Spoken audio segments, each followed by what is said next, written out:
Welcome to Wars and Dusk. Tonight, we journey to the muddy fields of Belgium, where a single misunderstood order sent Marshal Ney's cavalry charging at the wrong moment, and unraveled Napoleon's last empire in an afternoon. If history's greatest conflicts are your kind of bedtime story, subscribe before you drift off. Now get comfortable, close your eyes, and let the past carry you to sleep. Opening meditation. There is a particular kind of stillness that settles over a battlefield the night before a great engagement. The fires burn low. The men lie wrapped in their coats, some sleeping, some staring upward at whatever sky the clouds allow them to see. Somewhere in the darkness, a commander sits with his maps and his thoughts, weighing the thousand threads of a campaign that has brought him, and his army, and the fate of nations, to this particular field, on this particular night. Tonight, we are going to follow one of those threads very carefully. Not a thread of glory, exactly. Not the kind of story that ends in triumph and the roar of cannon and the unfurling of banners. This is a quieter kind of story, and in some ways a more instructive one. It is the story of a single order, a written order, dispatched on a summer evening in Belgium in the year 1815, and the chain of consequences that order set in motion.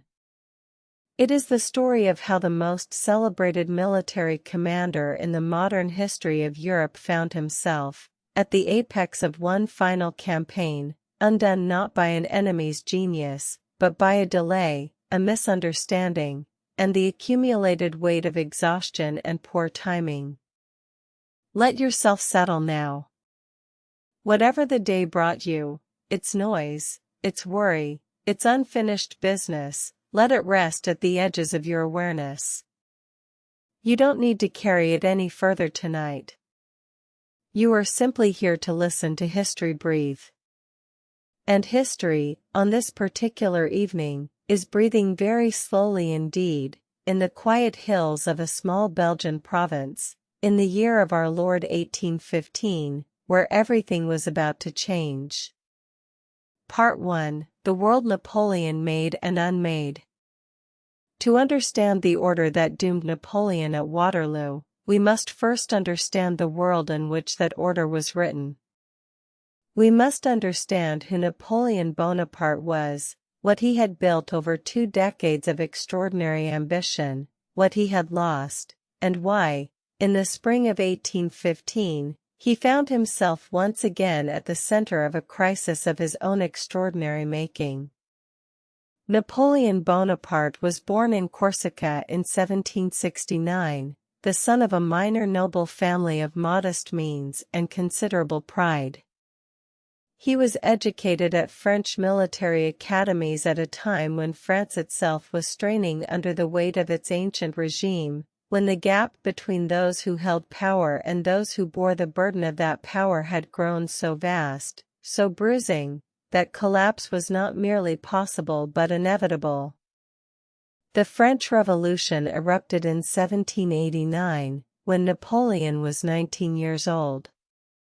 He watched it with the careful attention of a young artillery officer who understood that moments of upheaval are also, for those positioned correctly, moments of extraordinary opportunity. He did not create the revolution. But he understood it, adapted to it, and eventually, with remarkable precision, redirected its energies toward his own ends. By 1799, Napoleon had engineered a coup d'état that made him First Consul of France. By 1804, he had crowned himself emperor in a ceremony of such theatrical grandeur that even the Pope was brought to Paris to witness it, though Napoleon, in a gesture that spoke volumes about his sense of his own destiny, took the crown from the pontiff's hands and placed it on his own head. What followed was a period of military dominance so extraordinary that historians still struggle to fully account for it. Napoleon did not simply win battles. He redefined how battles were fought. He moved armies with a speed that his opponents found bewildering.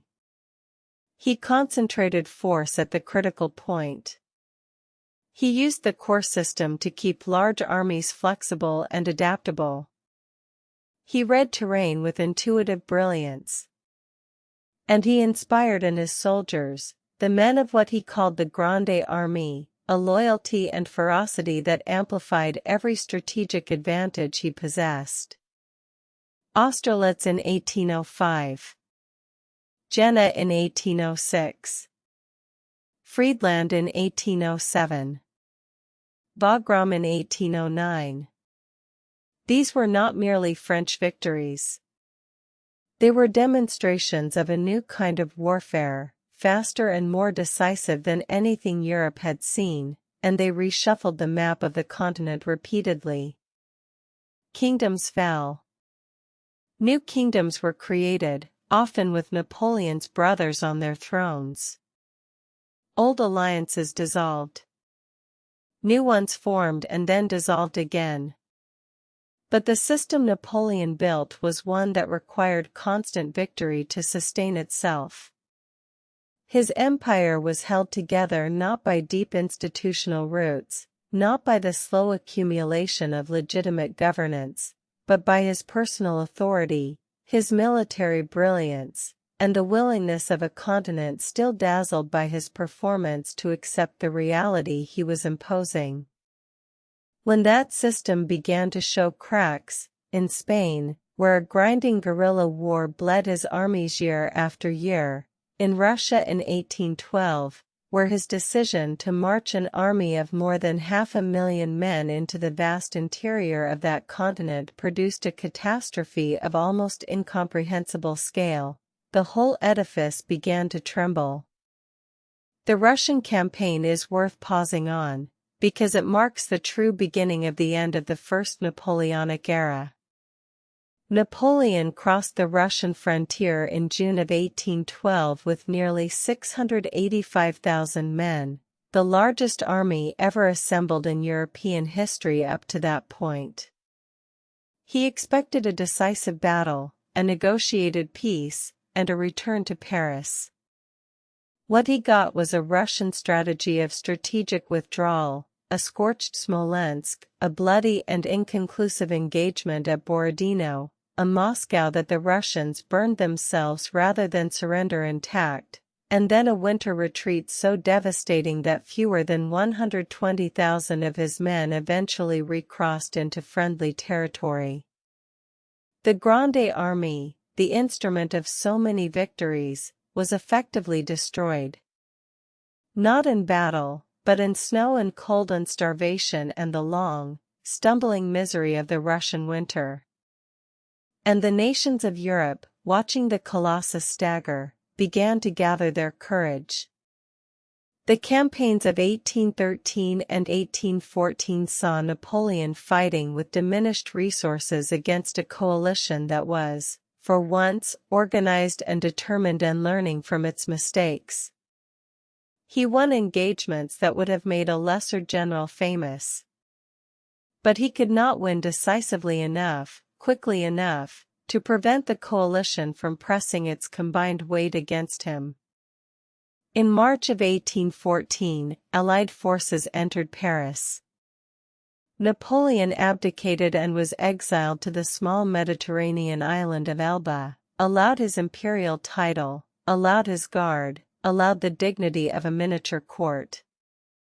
It was an extraordinary act of magnanimity from the Allies, and, as it turned out, an act of profound miscalculation. Napoleon watched from Elba. He received dispatches. He talked to visitors. He observed that the restored Bourbon monarchy of King Louis XVIII was generating significant resentment in France, among soldiers who missed the empire, among officials who had served under Napoleon and now found themselves marginalized, among ordinary citizens who found the returning aristocrats contemptuous and out of touch. And in February of 1815, barely 10 months after his abdication, Napoleon Bonaparte slipped away from Elba with roughly 1,000 men and landed on the southern coast of France. It was an act of breathtaking audacity. It should have been crushed immediately. Instead, regiment after regiment sent to intercept him came over to his side. Marshal Ney, who had promised King Louis that he would bring Napoleon back in an iron cage, rode to meet him and found himself, instead, embracing his old emperor and riding at the head of his column. On the 20th of March, 1815, Napoleon entered Paris. King Louis had already fled. The 100 Days had begun. Part 2, The 100 Days and the Gathering Storm. There is something almost dreamlike about the 100 Days campaign, when you consider it carefully. Napoleon had been defeated, abdicated, exiled, and discarded, and then he simply walked back.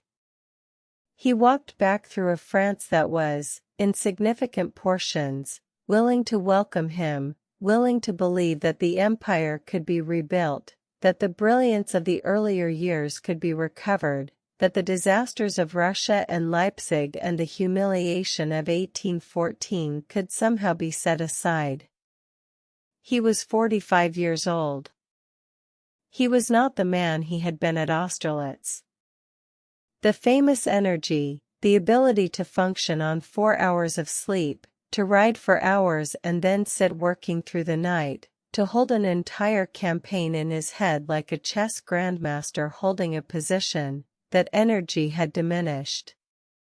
Those who saw him in the spring of 1815 noted that he looked heavier, older, slower.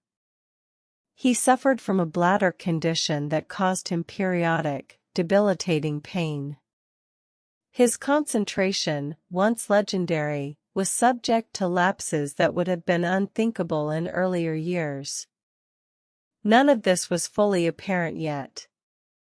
To France, to his marshals, to his soldiers, he was still Napoleon. The name alone carried extraordinary weight. And in those first weeks back in Paris, he moved with something of his old decisiveness, reorganizing the army, rebuilding the administration, attempting to signal to the other European powers that this new, reconstituted empire would be peaceful, constitutional, willing to coexist. The other European powers were not interested. At the Congress of Vienna, which had been busily redrawing the map of Europe since Napoleon's first abdication, the news of his return produced a reaction of unified alarm.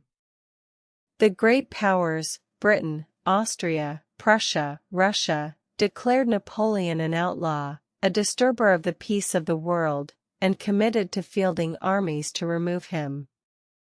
This was not merely political posturing. They meant it. Within weeks, hundreds of thousands of soldiers were being mobilized and marched toward the French frontiers. Napoleon understood his situation clearly. He could not afford to wait while coalition armies gathered strength and coordinated their movements. His only path to survival, political survival, the survival of his restored empire, lay in striking quickly, before the full weight of Allied power could be brought to bear.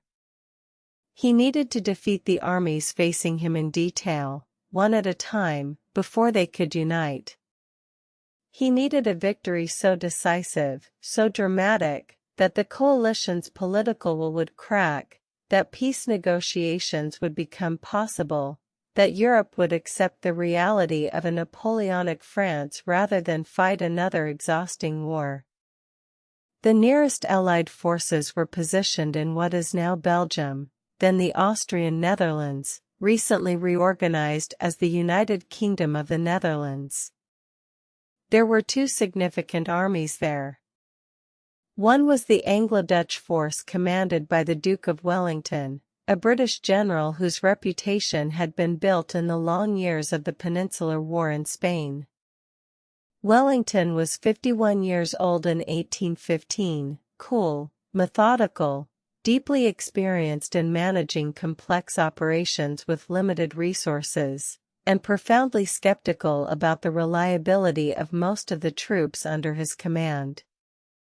The other army was Prussian, commanded by Field Marshal Gebhard Leberecht von Blücher, a 72-year-old cavalry general of ferocious fighting spirit and very modest intellectual pretension.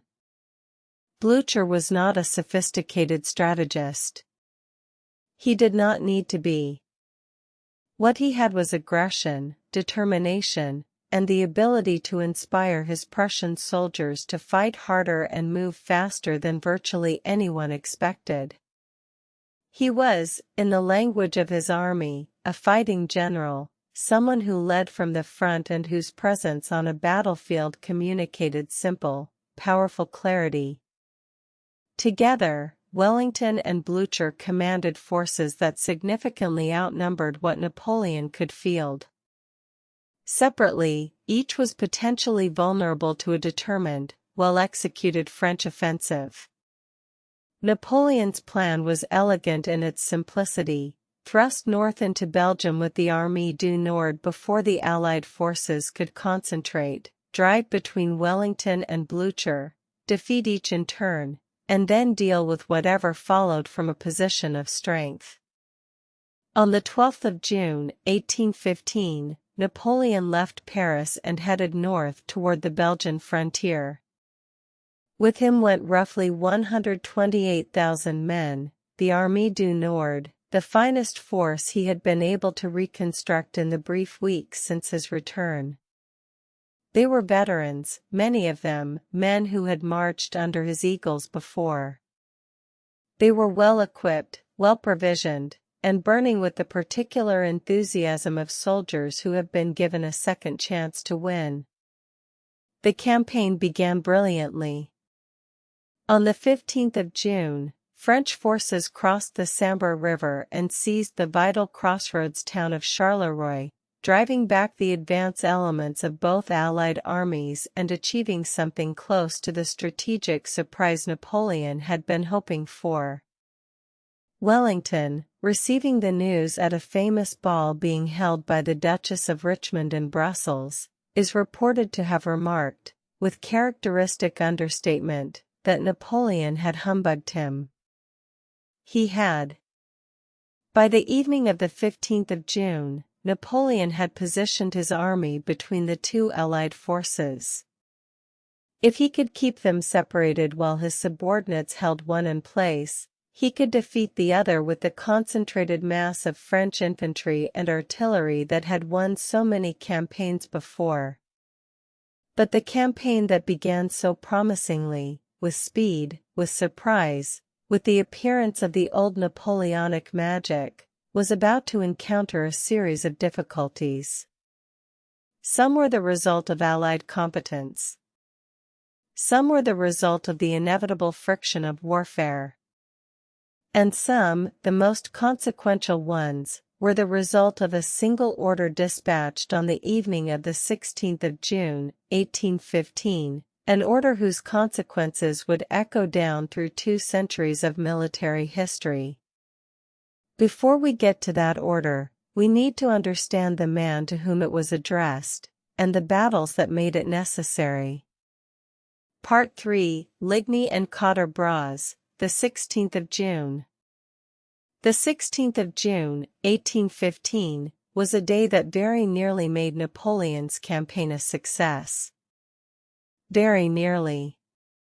That word, and the gap between what nearly happened and what actually happened, is what this entire story turns upon. On the night of the 15th of June, Napoleon had his army positioned at Charleroi, essentially between his two opponents. His plan for the 16th was to advance against both simultaneously, using a strategy he had employed with great success many times before, the strategy of the central position. By staying between two separated opponents, he could send enough force against one to pin and hold it while he turned with the mass of his army against the other, defeated it decisively, and then wheeled to deal with the first. The key question was which opponent to strike first. Blücher and his Prussians were positioned around the village of Ligny, to the northeast. Wellington's Anglo-Dutch force was spread across a wider area, with a significant force gathering at the crossroads of Quatre Bras, a few miles to the west. If Napoleon could smash Blücher at Ligny while one of his corps commanders held Wellington at bay at Quatre Bras, the first phase of his strategy would be complete.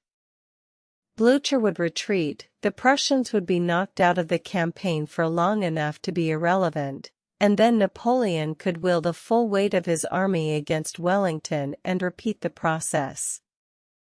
To lead the operations against Wellington at Quatre Bras, Napoleon assigned his left wing, approximately 48,000 men, to Marshal Michel Ney. And here we encounter one of the central figures in this story. Michel Ney was, by common consensus, one of the finest front-line commanders the Napoleonic era produced. Brave beyond any reasonable measure of human courage, his soldiers called him Le Brave de Braves, the bravest of the brave. He had served throughout the Revolutionary and Napoleonic Wars with a ferocity that was almost legendary. He had been at Lodi, at Ulm, at Jena, at Friedland. He had commanded the rear guard during the catastrophic Russian retreat with a stoic determination that became one of the defining stories of that campaign. He was also, and this is important, not a strategic thinker. Ney was a combat leader of the highest order. He was at his best in the thick of a fight, rallying broken units, leading charges, projecting the kind of physical courage that transformed soldiers' morale in an instant. He was not comfortable with the more complex, more patient work of managing a large independent operation, of weighing multiple objectives, of thinking several moves ahead. And on the 16th of June, 1815, Michel Ney was perhaps not at his best in any sense. Those who observed him in the days following Napoleon's return from Elba noted that he seemed troubled, uncertain, carrying, perhaps, the weight of his defection from Louis XVIII, his dramatic embrace of Napoleon at the crossroads, the knowledge that the outcome of this campaign would determine not merely his fortune but his survival. Napoleon needed Ney to engage Wellington's forces at Quatre Bras vigorously, to prevent Wellington from sending troops to support Blücher, and ideally to pin the Anglo-Dutch force in place while Napoleon destroyed the Prussians. Ney had the troops to do this. He had infantry, cavalry, and artillery in sufficient quantity to overwhelm the relatively small force that Wellington had concentrated at the crossroads in the morning hours of the 16th. But Ney hesitated. Through the morning of the 16th, his corps commanders, Riel on the left, Durlin on the right, waited for orders that were slow in coming. When the advance finally began, in the early afternoon, it ran into resistance that proved more stubborn than expected. Wellington's soldiers, British regulars, Dutch-Belgian troops, and some experienced Nassau infantry, held the crossroads with a tenacity that cost the French heavily. The fighting at Quatre Bras was brutal and confused, with attacks and counterattacks surging back and forth across the fields and woods around the crossroads village. Meanwhile, to the east, Napoleon was fighting the Battle of Ligny with characteristic brilliance. He engaged Blücher's 73,000 Prussians with his own forces, pressing them in the center while maneuvering to strike the flanks. The fighting was ferocious. The Prussians at Ligny fought with the grim tenacity that was the hallmark of their military culture, but by late afternoon, Napoleon had ground down Blücher's center and the Prussian position was beginning to collapse. Then came the intervention of I Corps. General Jean-Baptiste Drouet, Count d'Erlin, commanded the 1st Corps of the Armée du Nord, roughly 20,000 veteran infantry that represented a significant fraction of Napoleon's available mobile reserves. D'Urlan's corps had been assigned initially to support Ney at Quatre-Bras. But as the afternoon wore on, Napoleon, watching the battle at Ligny approach its critical moment, sent an order, through an aide, the General de Division de la Baudoyer, directing d'Urlan to march his corps east and strike the Prussian flank at Ligny, potentially turning what was already a French tactical victory into a complete destruction of Blücher's army. D'Urlan received the order and began to march. His 20,000 men began moving east, away from Quatre-Bras and toward Ligny. Their appearance on the battlefield there, striking the exposed Prussian flank, could have been catastrophic for Blücher. But Ney, who had been told nothing of this order, suddenly found that d'Urlan's corps was marching away from him at the precise moment when he needed it most. In a fury, Ney dispatched his own order countermanding the original instruction, ordering d'Urlan to return immediately to Quatre-Bras. What followed was a piece of operational confusion that had consequences far beyond its immediate tactical context.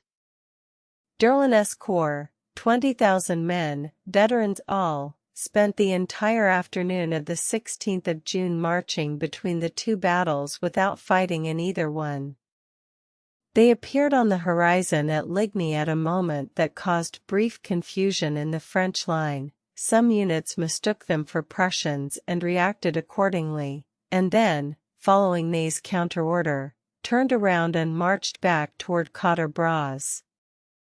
By the time they arrived, the fighting there was essentially over. Napoleon won at Ligny. The Prussians were beaten back, Blücher himself was briefly unhorsed and injured, ridden over by French cavalry, pinned under his dead horse in the darkness, and the Prussian army retreated northward in considerable disorder. It was a genuine French victory. But it was not the annihilating, campaign-ending destruction that might have been possible if d'Urlan's corps had struck the Prussian flank at the decisive moment. Blücher was alive. His army was damaged but not destroyed. And crucially, when his officers asked him in which direction they should retreat, Blücher did not order them to retreat eastward, away from Wellington and toward their own line of communications, as Napoleon and virtually every military planner in the French headquarters assumed he would. Instead, Blücher ordered his army to retreat northward, toward Wavre, toward a position from which, with rest and reorganization, he might still be able to support Wellington. That decision, Blücher's choice of retreat route, and the failure to recognize its significance in time, would prove to be one of the great intelligence failures of the campaign. And it set the stage for the order we have been slowly approaching through all of this context and background. The order that would doom Napoleon at Waterloo. Part 4, The Man Behind the Order, Marshal Grouchy. There is something almost melancholy about the figure of Emmanuel de Grouchy in the history of Waterloo. He was not, by most accounts, a bad general. He was competent, experienced, methodical, the kind of officer who executes orders reliably in normal circumstances. He was 60 years old in 1815, a capable cavalry commander who had served through the Revolutionary and Napoleonic Wars with steady distinction. What he was not, and this matters enormously, was a general of the first order. He was not Ney, even with all of Ney's complicated failings. He was not Davout, the Iron Marshal, the most reliable operational commander in the French army, a man Napoleon had left in Paris to manage the rear. He was not Suchet, who was busy in the south. He was the best available option from the tier of generals below the very top, elevated to command of the army's right wing by the circumstances of the moment and the absence of better choices. Napoleon had promoted Grouchy to marshal only in April of 1815, a promotion granted in the hasty reconstruction of the Armée du Nord. Grouchy was aware, perhaps acutely so, of the weight of that new baton. He was a marshal without the long experience of independent army command that the greatest of Napoleon's marshals had accumulated through years of campaign. After the victory at Ligny on the 16th of June, Napoleon faced a critical operational question: what should be done about the retreating Prussians? The answer seemed obvious: pursue them, keep them off balance, prevent them from recovering and threatening the French left flank when Napoleon turned to deal with Wellington. But Napoleon was exhausted. The seizure of Charleroi, the advance, Ligny itself, these had been days of intense operational activity, and Napoleon's fatigue, which had been a recurring concern through the campaign, was severe. The pursuit of the Prussians was delayed for critical hours on the morning of the 17th of June. There is considerable historical debate about why. Some historians point to Napoleon's physical condition, the bladder complaint, the fatigue, the need for rest after the exertions of the 16th. Others suggest that he was waiting for definitive information about the direction of the Prussian retreat before committing to a pursuit. Others point to organizational confusion in the aftermath of a major battle, the ordinary friction of command, the time required to reorganize units and issue orders. Whatever the cause, it was well into the morning of the 17th. Some accounts suggest as late as 11 or 12 o'clock, before Grouchy received formal orders to pursue the Prussians with roughly 33,000 men and 96 guns.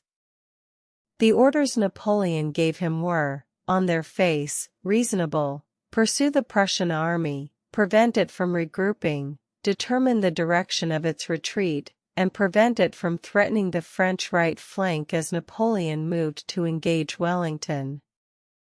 The problem was the delay.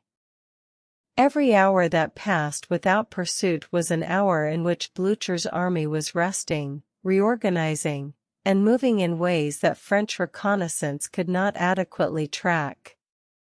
By the time Grouchy began his pursuit in earnest, the Prussians had a significant head start, and the uncertainty about their precise direction of retreat had not been resolved. Grouchy marched his force northeast in the general direction the Prussians seemed to have gone. And as he marched through the afternoon of the 17th of June, a day of torrential rain that turned the Belgian roads to mud and slowed every army in the region to a crawl, he received reports suggesting that the Prussian retreat was dividing, with some elements moving toward Wavre to the north and others possibly moving toward Namur to the east. This was a critical intelligence moment. Wavre was to the north, and from Wavre, a Prussian army could potentially march west to support Wellington if Wellington were attacked at Waterloo. Namur was to the east, along the Prussian line of communications, the direction in which any army facing a rout would normally retreat. If the Prussians were going to Namur, they were removing themselves from the campaign. If they were going to Wavre, they were not. In the tent of General Gérard, the commander of one of Grouchy's corps, this question was debated with some urgency on the evening of the 17th of June. Gérard argued forcefully that the French forces should march toward the sound of the guns, should move toward where Wellington's army was expected to be and keep the option open of intervening in the main battle. He was not alone in this view. Other officers agreed. The evidence pointing to Wavre was accumulating. Grouchy listened. He was respectful of Gérard's experience and standing. But he had his orders, and his orders were to pursue the Prussians. He would follow his orders. He would march on Wavre. He would not deviate. It was a fateful decision, made with every intention of doing the right thing. Grouchy was not a coward or an incompetent. He was a man following instructions in circumstances of imperfect information, and he made what seemed to him the professionally correct choice. Whether it was the right choice, whether any reasonable interpretation of his orders should have led him toward Wavre rather than toward the sound of the guns at Waterloo, is a question that has been argued by military historians for 200 years. And it all comes back, eventually, to the order Napoleon wrote on the evening of the 17th of June. Part 5, the order itself, what was written and what was meant. The order that Napoleon dispatched to Grouchy on the evening of June 17 is not a long document. It is not a dramatic document, read in isolation.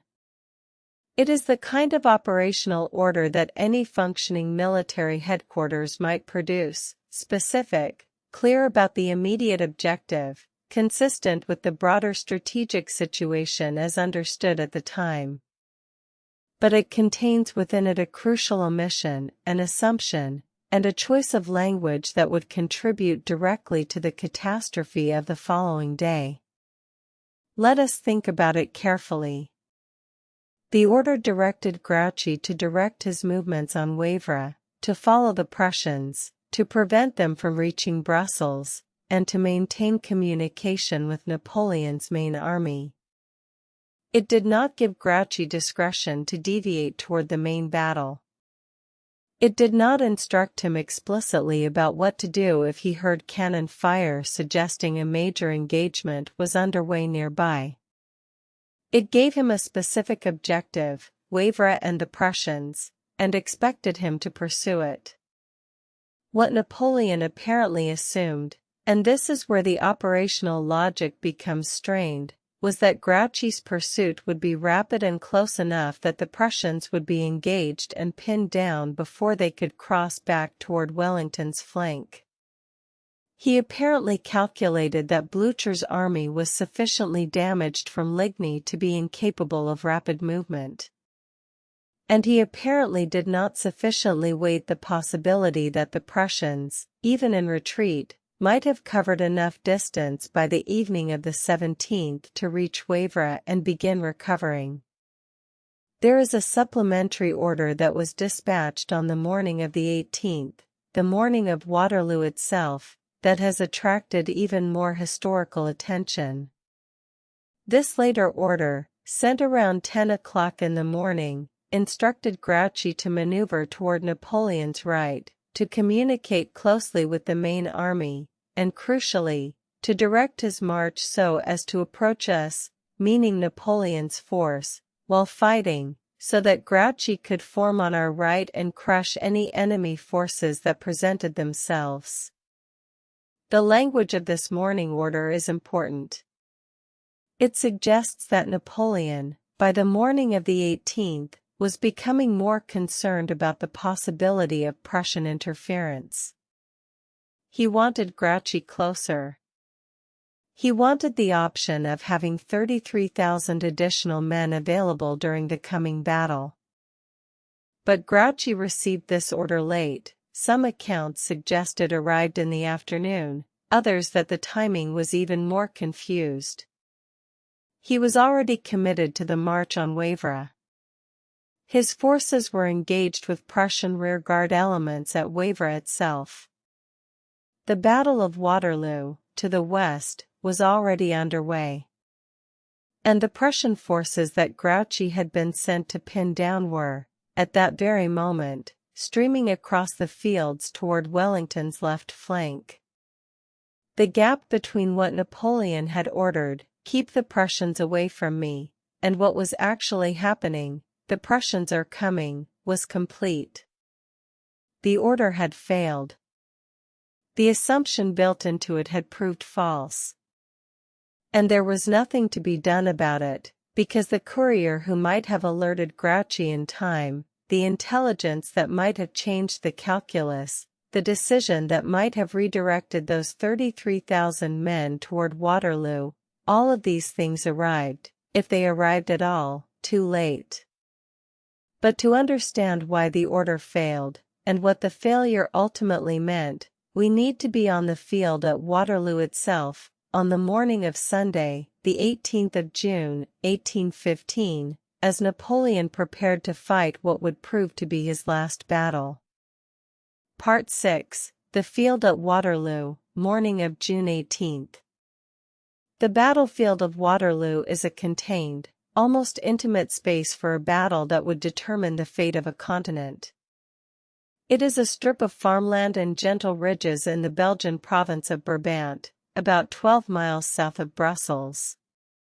The main feature is a low ridge, the ridge of Mont Saint-Jean, along which Wellington positioned his Anglo-Dutch army.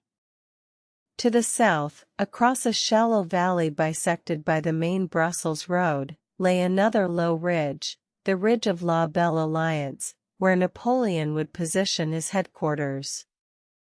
Between these two ridges, the ground was relatively open, fields of wheat and rye, standing tall and heavy in the summer of that year, punctuated by a handful of farm buildings and small orchards that would prove militarily significant.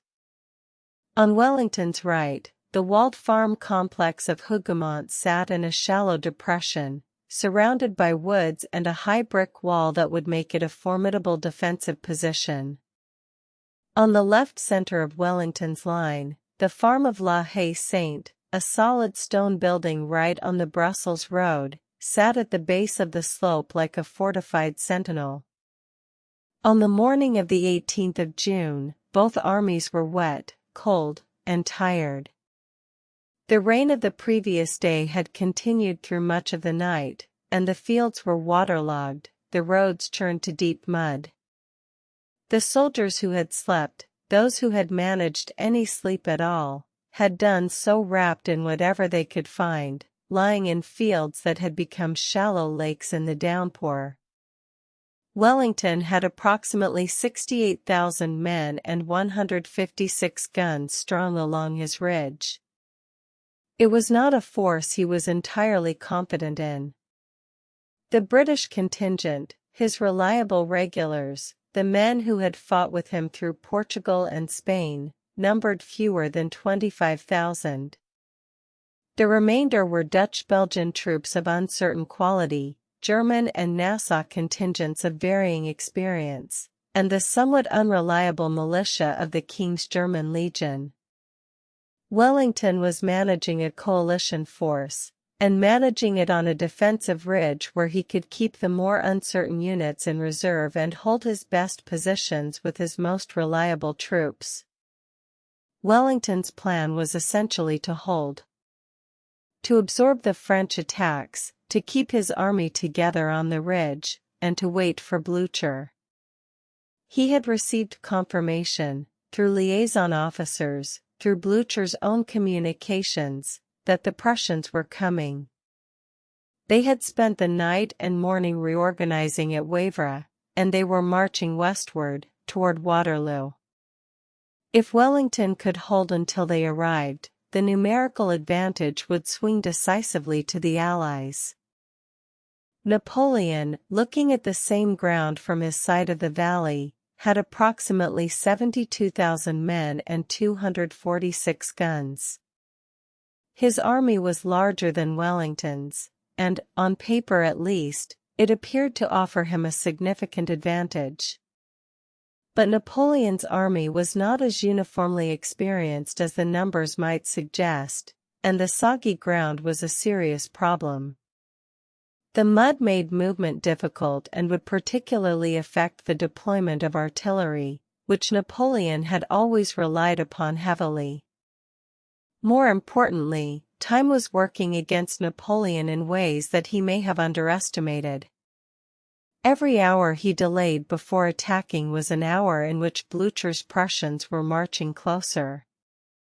Napoleon's staff, most notably his chief of staff, Marshal Soult, who had replaced Berthier after the faithful Berthier's death, warned him of the Prussian threat. But Napoleon delayed the start of the battle, ostensibly to allow the ground to dry sufficiently for his artillery to operate effectively. The delay was not unreasonable on its face. Moving cannon through deep mud was genuinely difficult, and Napoleon's tactical system depended heavily on artillery preparation before infantry assaults. But the delay that seemed tactically necessary was strategically dangerous. Napoleon needed to defeat Wellington before Blücher arrived. Every hour he waited narrowed that window. It was almost noon before Napoleon's battle plan was finalized and communicated to his corps commanders. The plan itself was fairly straightforward, even conventional by Napoleonic standards, which has sometimes been cited as evidence of either fatigue, overconfidence, or both. He would demonstrate against Wellington's right at Hougoumont, fixing attention there. He would then strike with his infantry in the center right, rupturing the Allied line, and exploit the breakthrough with the cavalry and then the Imperial Guard. There was nothing particularly subtle about this. Napoleon had won battles with similar basic architecture many times before. Against a Wellington defending a prepared ridge position, with a Prussian army approaching from the east, it required that each phase execute with the speed and precision of which the Armée du Nord had once been consistently capable. At approximately 11:30 in the morning, the Battle of Waterloo began. Part 7, Hougoumont, the Fire and the Wall.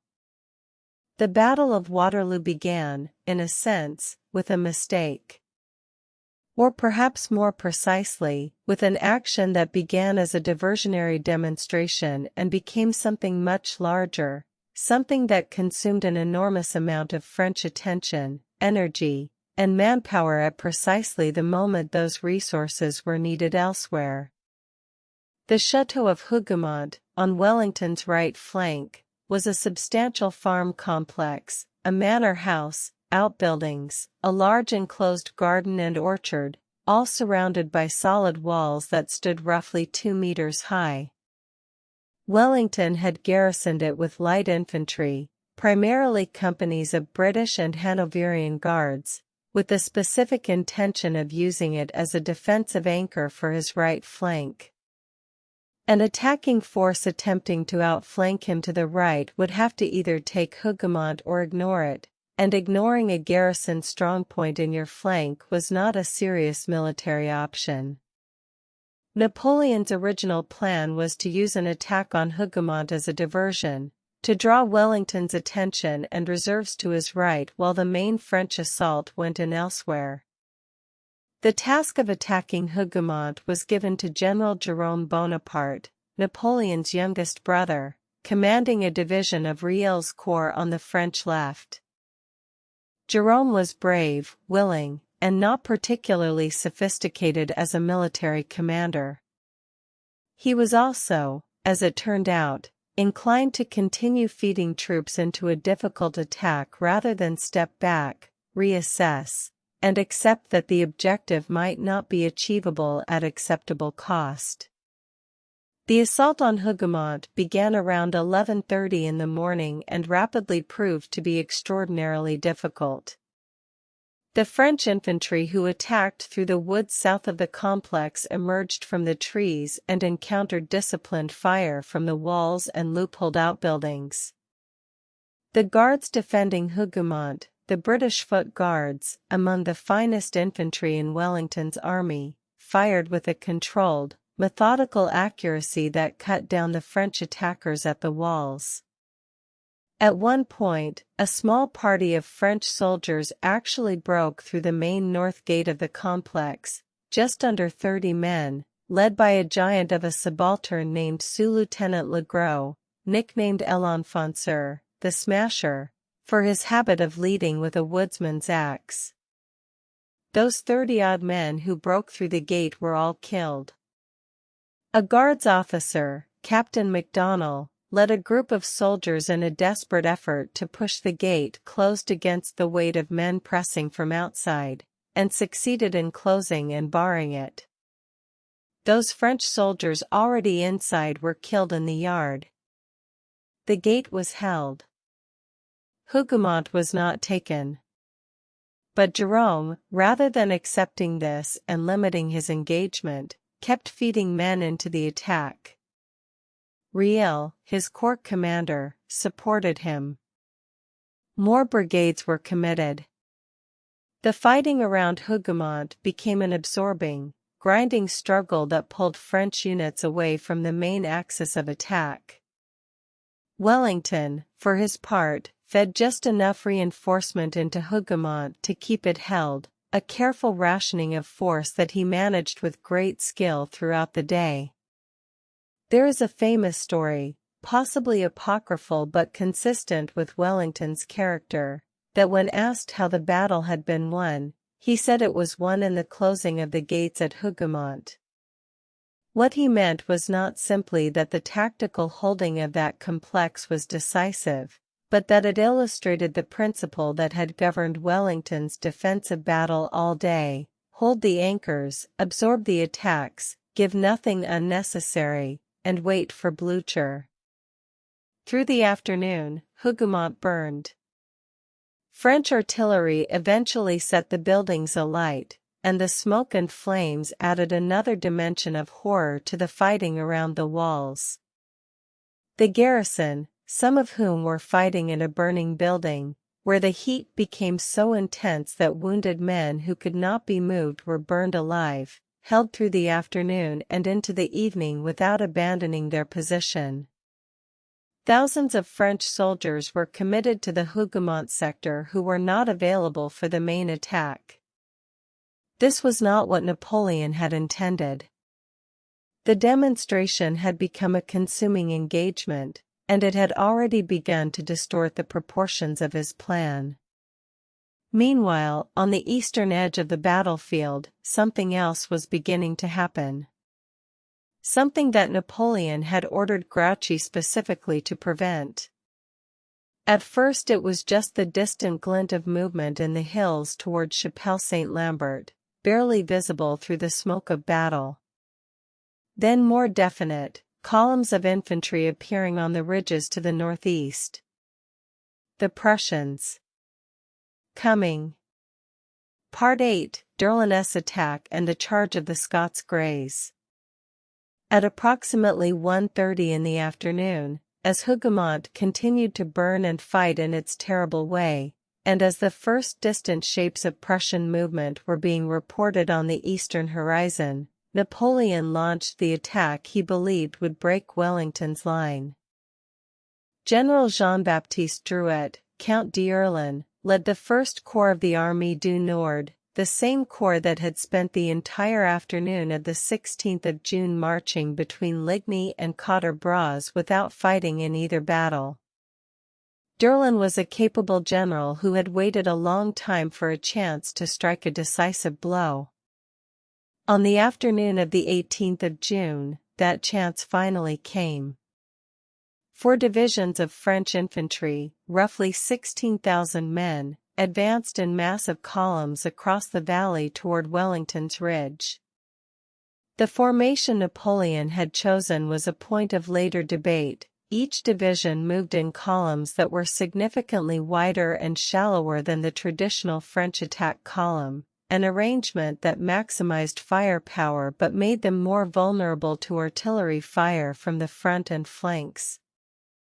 The wheat and rye stood high in the fields, slowing the advance and partially concealing the terrain. As the French columns came up the slope, they were met by British artillery fire that carved lanes through the dense formations. The ground was still churned from the rain, and footing was difficult. Men fell. Gaps opened and closed in the advancing lines. Drums beat. The officers and sergeants called to their men to maintain formation, to press forward, to keep the step. The leading French division, Quiets, struck at La Haye Sainte, the stone farmhouse on the Brussels road, and the Dutch-Belgian infantry positioned to its left. The Dutch-Belgians, under heavy pressure, broke and fell back in considerable disorder. For a moment, a gap opened in Wellington's line. It was the kind of gap that, if exploited immediately with fresh troops, could have split the Allied army. Wellington saw it. He rode along his line, moving units, plugging gaps, managing the crisis with the cold-blooded efficiency that was the defining characteristic of his generalship. British infantry, some of it lying flat behind the crest of the ridge to shelter from artillery fire, rose and delivered disciplined volleys into the French columns at ranges that were murderously close.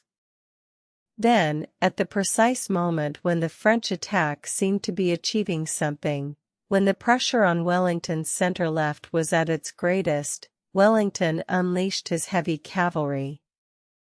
2 brigades of British heavy dragoons, the Household Brigade on the right and the Union Brigade on the left, were positioned in the valley behind the Allied ridge, concealed from French observation. On Wellington's order, they charged. The Household Brigade went at Quiet's infantry and the French cuirassiers who were supporting the attack. The Union Brigade, which included the Royals, the Inniskillings, and the Scots Greys, the famous cavalry regiment whose grey horses would become one of the iconic images of Waterloo, crashed into the flank of Derlin's attacking columns with catastrophic force. The effect on the French infantry was immediate and devastating. Units that had been advancing in column, already disordered by the slope and the fire, suddenly found themselves struck in flank and rear by thousands of heavy cavalry horses moving at the gallop. The columns broke. Men ran. Some tried to form squares, the standard infantry defensive formation against cavalry, but there was not time, not enough space, not enough coordination. The Scots Greys rode through the packed French formations, cutting and slashing, driving everything before them. In the chaos and excitement of the moment, the British heavy cavalry made the error that heavy cavalry was particularly prone to making in this era: they got out of control. The charge that had shattered Derlin's corps carried on, past the fleeing French infantry, down into the valley, and up toward the French gun line on the opposite ridge. The Scots Greys, thundering forward, reached the French batteries and briefly spiked some of the guns before being struck in turn by French lancers and hussars who had galloped forward to cover the retreat. The cost was severe. The Union Brigade, particularly the Scots Greys, were badly cut up by the French cavalry counterattack. The commanding general of the brigade, General Ponsonby, was killed, isolated, unhorsed, and run through by lancers. Many of the men who had ridden the glorious charge down the slope did not ride back. Derlin's first great assault had been beaten off. 16,000 infantry and all the preparation that had gone into that advance had gained nothing, at a cost of thousands of casualties. Napoleon would try again. He would try many more times before the day was over. But the pattern of the battle was beginning to establish itself: ferocious French pressure, stubborn Allied resistance, and in the east, inexorably, the growing noise and presence of Blücher's Prussians arriving to change the arithmetic of the battle. Part 9: Ney's Cavalry Charges, Courage Without Coordination. The middle hours of the Battle of Waterloo, from roughly 3 o'clock in the afternoon until perhaps 6, were dominated by one of the most extraordinary and, in the final reckoning, one of the most wasteful tactical episodes in military history. Marshal Ney, commanding the main French attack, launched his cavalry against Wellington's infantry on the ridge in a series of charges that were magnificent in their physical courage and catastrophic in their operational logic. It began, like so much of Ney's history, with a misreading of the situation. Sometime in the early afternoon, Wellington had ordered some of his artillery to withdraw slightly from the forward crest of the ridge, a routine measure to shelter the guns from French artillery fire. French observers, watching through telescopes or with the naked eye, interpreted this movement as the beginning of an Allied retreat. Reports came back to Ney: "The enemy is moving, the enemy may be retreating, we must exploit this before they escape." What Ney should have done, what the operational situation suggested, was to prepare a combined arms assault, artillery fire to disorder the Allied line, infantry to close with and engage the squares, and cavalry to exploit whatever gaps the infantry created. This was the standard Napoleonic approach to breaking a defended position, and it was effective precisely because it forced the defender to deal with multiple simultaneous threats. What Ney did instead was send in the cavalry alone. 5,000 horsemen, the cream of the French cavalry reserve, the cuirassiers in their breast and back plates, the lancers with their long lances, the chasseurs in their green coats, moved forward across the valley, up the slope, and over the crest of the ridge. Wellington had anticipated this. His infantry were formed in squares, the defensive formation against cavalry that was well understood on both sides of the battle. A square, a rectangular block of infantry 4 ranks deep, with bayonets presented on all 4 faces, was extraordinarily difficult for cavalry to break if it held its nerve. Horses would not charge into a hedge of bayonets if the men behind those bayonets did not flinch. It required steadiness, discipline, and the controlled courage of men who stood their ground while thousands of armed horsemen swept around them. Wellington's infantry had that steadiness. The British regiments on the ridge, the veterans of the peninsula, the foot guards, the Highland infantry, stood in their squares and let the French cavalry break around them like waves around rocks. The artillery, which had temporarily withdrawn, came back to their guns as the cavalry swept past and fired into the retreating horsemen as they came back down the slope. Ney charged again. And again. The cavalry went up the slope, swept between the squares, found themselves unable to break the formations, and came back down the slope. The Allied artillery fired.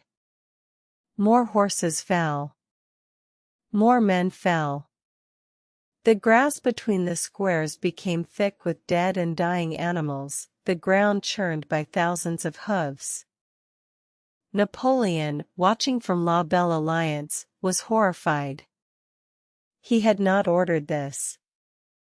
The cavalry charges had been launched without his authorization, or at least without the coordination that would have made them effective. He is reported to have said, watching Ney's horsemen stream up the ridge for the 3rd or 4th time, that Ney was compromising him, that this was the destruction of France.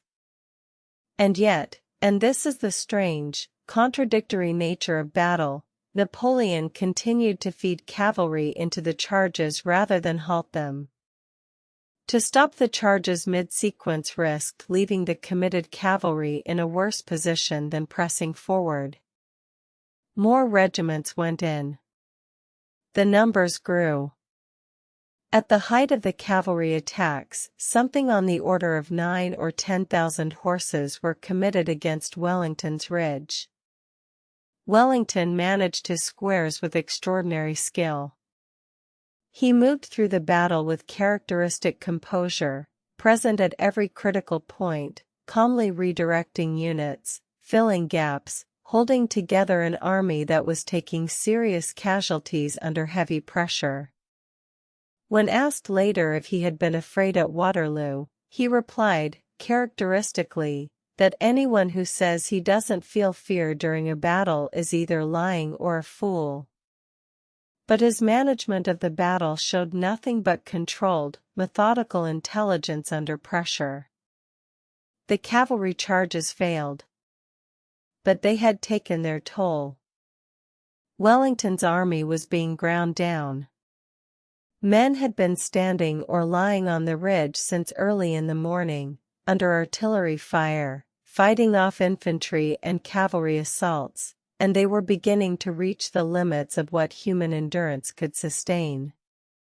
Wellington himself, riding between his formations, taking the measure of his army's condition, reportedly told an aide that he wished it were night, or that Blücher would come. To the east, the Prussians were coming. But they were not yet close enough to relieve the pressure. And Napoleon had one more reserve, the Imperial Guard. Part 10, La Haye Saint Falls and the Crisis of the Afternoon.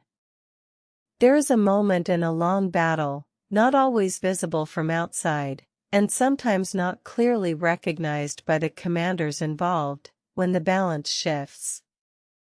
When one side has given almost everything it has and the other side has held almost beyond what should have been possible, and the question hanging over the entire field is simply, who gives first?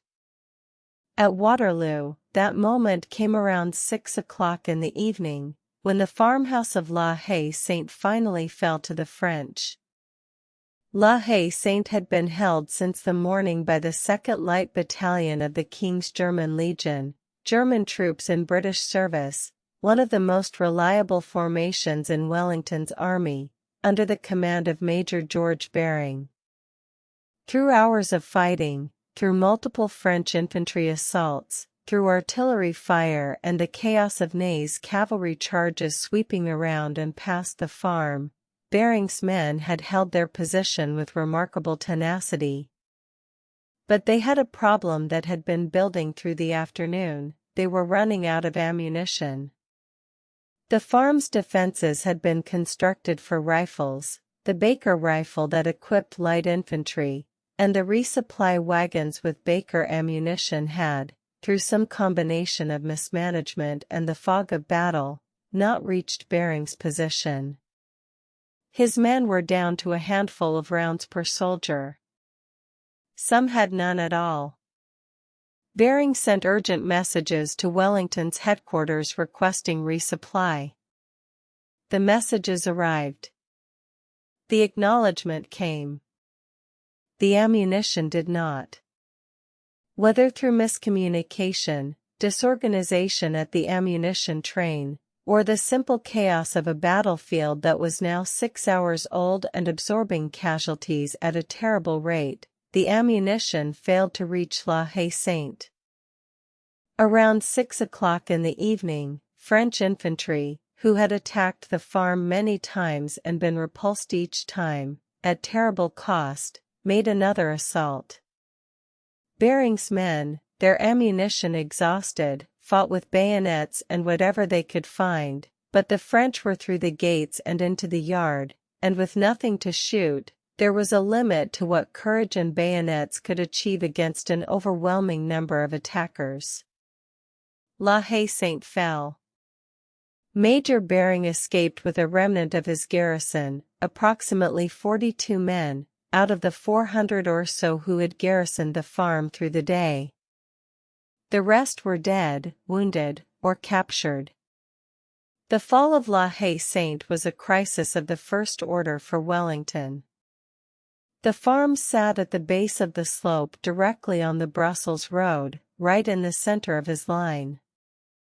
With the French holding it, they now had a forward position from which they could bring artillery to within close range of the crest of the ridge and fire directly into the Allied formations above. French tirailleurs, light infantry skirmishers, swarmed forward from the farm, harassing the Allied line at murderously close range. Wellington's center was in serious trouble. The brigades that had been holding the area around La Haye Sainte had taken very heavy casualties through the day, and several had been reduced to only a fraction of their original strength. A division commander, General Alton, had been wounded. Officers were falling rapidly. The Allied line around the center was dangerously thin. Napoleon saw the crisis in Wellington's center and recognized that this was the moment. He sent Ney a message: he could take Wellington's position if he was given the troops to exploit the breach. More infantry were needed now, at the center. The Imperial Guard must be committed. Ney agreed. He sent back an urgent request for more infantry to exploit the breakthrough. Napoleon's response was one of the most quoted lines of the Waterloo campaign. When Ney requested more infantry, Napoleon is reported to have replied, sometimes with additional frustration in the telling, "Where does he expect me to get them from? Do I make them?" The moment had exposed a fundamental problem in Napoleon's management of his reserve. Through the long afternoon of cavalry charges he had not ordered but had eventually supported, through the fighting at Hougoumont, through Durlin's failed assault and the secondary engagements it spawned, Napoleon had been committing troops at a rate that had steadily eroded his reserve. The Imperial Guard, the ultimate reserve, the force he kept back for the decisive stroke, was still intact, but the window for committing it to a center breakthrough was closing rapidly. Because to the east, the Prussians had arrived. Not in small parties, not in the vanguard of their advance, but in significant force, corps-level formations now pressing against Napoleon's right flank, engaging the French units that had been positioned to hold them, and making their presence felt in a way that could no longer be dismissed or delayed. Napoleon was being squeezed. His right flank was under growing Prussian pressure. His center had achieved a breakthrough potential that was evaporating with each passing minute. His army was exhausted and casualty-ridden.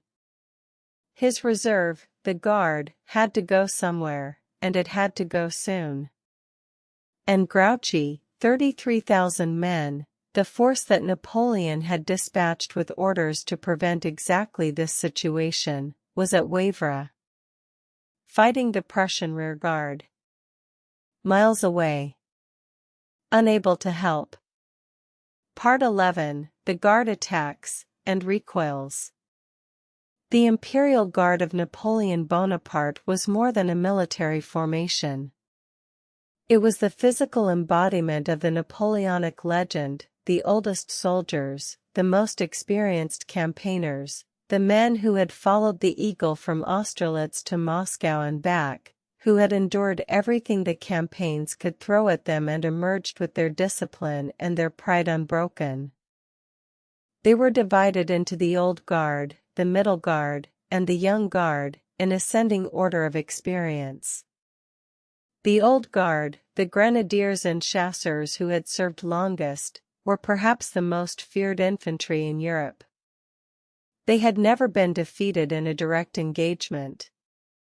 They had never broken in the field. They were, in a very real sense, the last guarantor of Napoleon's reputation, the force he held back until the moment when their intervention could be decisive. Wellington knew about the Guard. His soldiers knew about the Guard. When the Imperial Guard was seen moving forward, it meant that Napoleon was making his final commitment, that he believed the battle could still be won, and that whatever stood against the Guard needed to hold. Around 7 o'clock in the evening, Napoleon committed the Middle Guard to the assault against Wellington's Ridge. He had already deployed the Young Guard to hold the flank against the growing Prussian pressure. The Old Guard, 2 full battalions, he kept back as the final reserve. The Guard moved forward in column, about 5 battalions in all, approximately 4,000 men of the Middle Guard, moving up the slope toward the Allied line. They were supported by what artillery could be brought to bear, and by the remnants of the infantry and cavalry that had been fighting all day. It was a different slope from the one that Derlin's infantry had climbed in the early afternoon. The ground was now covered with the debris and casualties of 7 hours of battle, dead horses, broken equipment, the fallen of both armies. The air was thick with smoke. The ground was muddy and torn. But the Guard was the Guard, and they moved with the deliberate, steady confidence of men who had never broken in the field. Wellington had anticipated the attack. He had reformed his line, pulling units back from the most exposed positions, concentrating his best infantry to meet the final French effort. He had also positioned a formation that the Guard did not know was there, the 1st Brigade of Guards, British Foot Guards commanded by General Maitland, lying concealed in the tall grain just behind the crest of the ridge. As the French Guard crested the ridge, they came forward into what appeared to be open ground. And then Wellington, riding nearby, gave the order that has echoed through history, "Now, Maitland. Now is your time." The British Guards rose from the grain, 1,500 men who had been lying flat, invisible, while the French approached, and delivered a volley at a range of perhaps 50 or 60 yards. The effect on the French Guard was immediate and terrible. The front ranks collapsed. The columns recoiled. On the right, another British brigade, the 52nd Light Infantry, commanded by Colonel Sir John Colborne, made a bold tactical maneuver that contributed significantly to the Guard's repulse.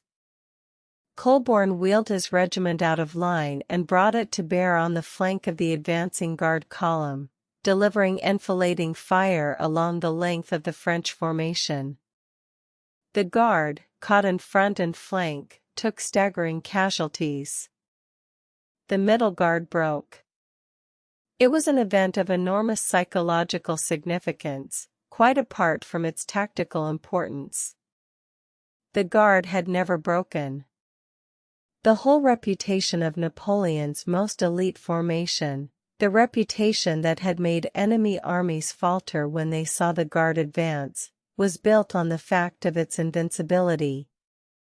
And now, on the ridge at Waterloo, in the gathering smoke of a summer evening, the Guard had broken. The cry ran down the French line and then across the field, "La Garde recule." The Guard retreats. In any army, in any battle, there are moments when the psychological shock of a single event cascades through the entire force. This was such a moment. French soldiers who had been fighting with determination all day, who had absorbed enormous casualties, who had been watching the Prussians arrive on their flank and the center stall and the cavalry charges fail, these men heard that the Guard had broken, and something in their resistance failed. The rout began. Not everywhere at once, not uniformly, there were French units who held their ground and fought on with professional steadiness even as the battle dissolved around them. The Old Guard, in particular, formed in squares and covered the retreat with extraordinary composure, 2 battalions of grenadiers holding themselves together even as the army poured back around them in disorder. When a British officer called on them to surrender, a general of the Guard, most accounts attribute the response to General Pierre Cambronne, though he denied it, is said to have given a reply of legendary brevity and vulgarity that has been cleaned up in polite history as the Guard dies but does not surrender. Whether Cambronne actually said it or not, the sentiment was real. The Guard's last stand in the fading light of Waterloo, squares moving slowly back through the broken wreckage of Napoleon's last army, was one of the most striking images of the entire battle, and of the entire Napoleonic era. Wellington, seeing the rout developing, called forward the entire Allied line in a general advance.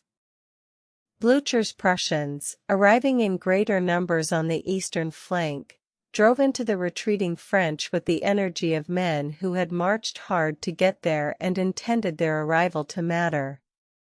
Napoleon, on his horse near La Belle Alliance, watched his army dissolve around him. He had been surrounded by the Guard, which was attempting to cover his retreat. For a while, there was a real risk that he might be captured. He was eventually persuaded to leave the field. He rode through the gathering darkness, through the chaos of a routed army, toward France, toward Paris, toward the finality that was now inevitable. Part 12. After the battle, the cost, the legacy, and the order that changed history. The night after a great battle is among the most somber and terrible passages in the experience of warfare. The guns have stopped. The shouting and the crash of cavalry and the rolling volleys of infantry fire have given way to something quieter and in its own way more dreadful, the sound of a battlefield at night, the calls of the wounded lying in the fields, the movement of soldiers and civilians beginning the grim work of understanding what the day has cost. At Waterloo, the cost was immense. The precise casualty figures are difficult to establish, record-keeping in the aftermath of major engagements was incomplete, and the chaos of the retreat complicated the counting on the French side. The most commonly accepted estimates suggest that the French army suffered something in the order of 24,000 to 26,000 killed and wounded, with another 6,000 to 7,000 taken prisoner. Wellington's force lost approximately 15,000 killed and wounded.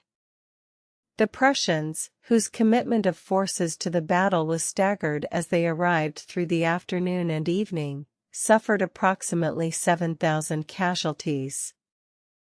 The battlefield itself, in the June night, was a scene that those who witnessed it found almost impossible to describe adequately.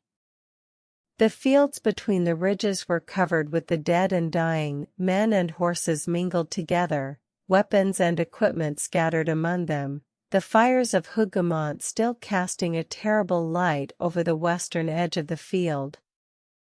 Surgeons and stretcher-bearers moved through the darkness. Looters moved through it too, men who stripped the dead of whatever was valuable, a practice that was universal in this era and speaks to the brutal economics of the common soldier's life. Wellington rode back to the village of Waterloo that night to write his dispatches.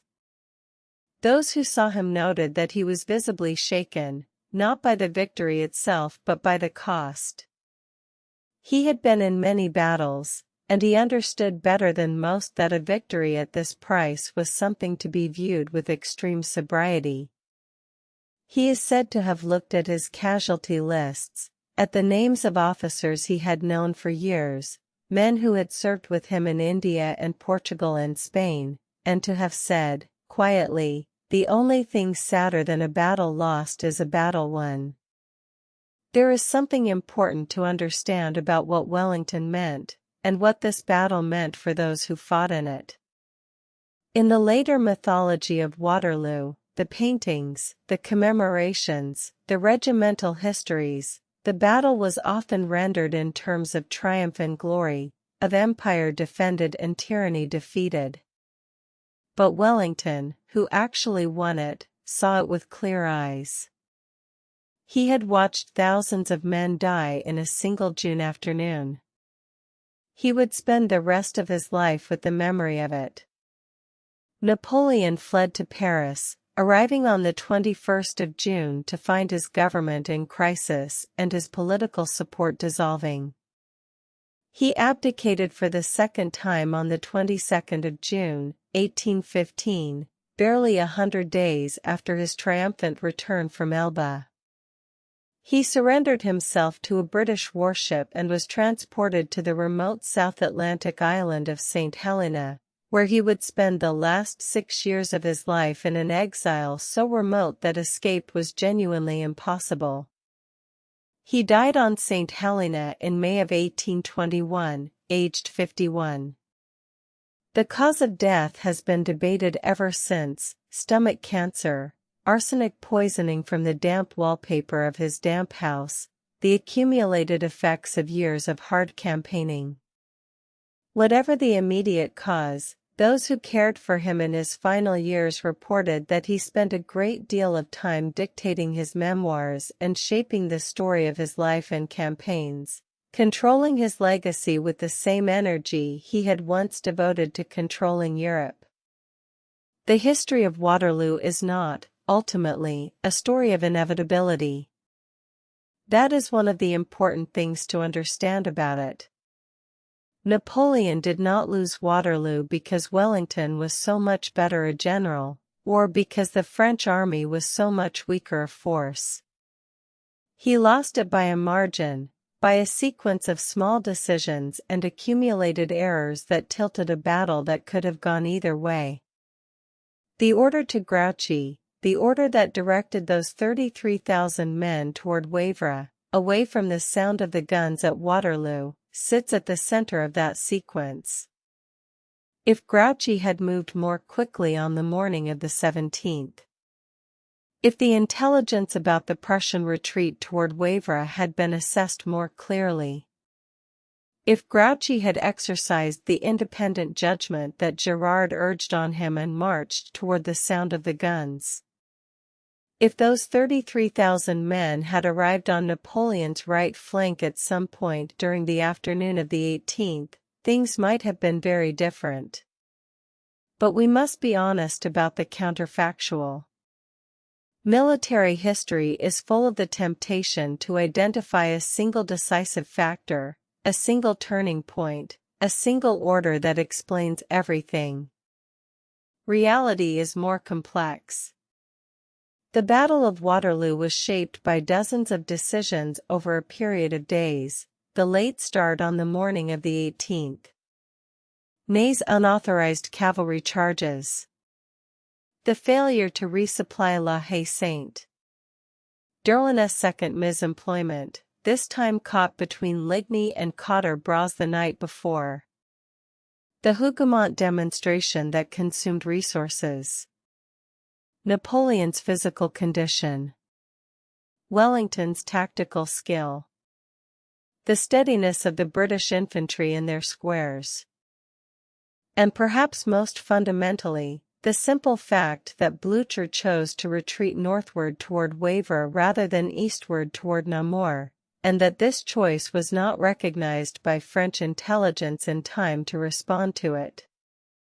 Everything else, in a sense, flowed from that. If Blücher goes east, Grouchy pursues him eastward, the Prussians do not appear on Napoleon's flank at Waterloo, and the battle. And the battle is a very different proposition entirely. Wellington, without Prussian support, might have held his ridge through the afternoon, but he could not have held it indefinitely against the full weight of the Armée du Nord. He knew it. He had said so himself, in correspondence before the campaign began, that he could not defeat Napoleon alone. But Blücher went north. The Prussians came. And Grouchy, following the order that told him to pursue toward Wavre, followed his instructions with the careful obedience of a man who had been given a task and intended to complete it, while the battle that decided the fate of Europe was fought 12 miles to his west.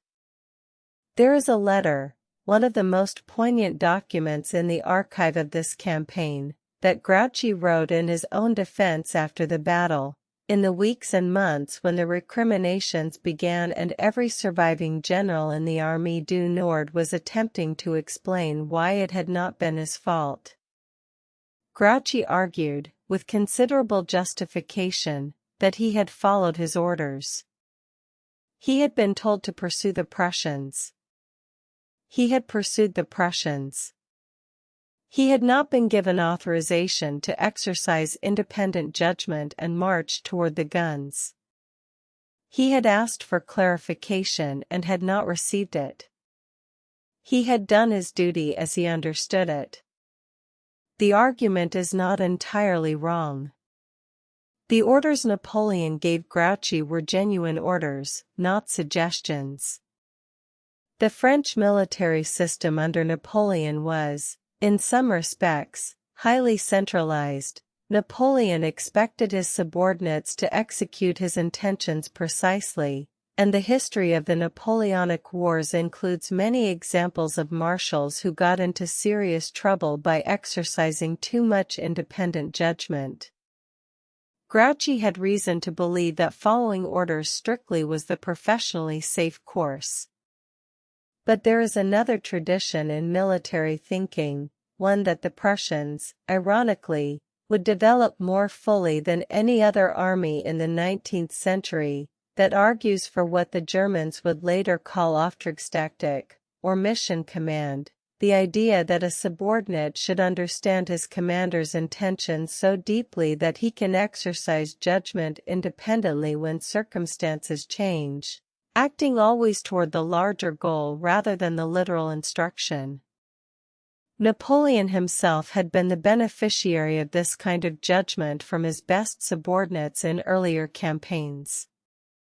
Davout at Auerstadt in 1806, outnumbered almost 2-1, had fought and won a separate battle while Napoleon was fighting the main engagement at Jena, exercising judgment and initiative that went well beyond his literal orders. That was the kind of subordinate Napoleon's system of war truly required. And Grouchy, through no particular fault of his own, was not that kind of subordinate. The verdict of history on Grouchy has been harsh but perhaps not entirely fair.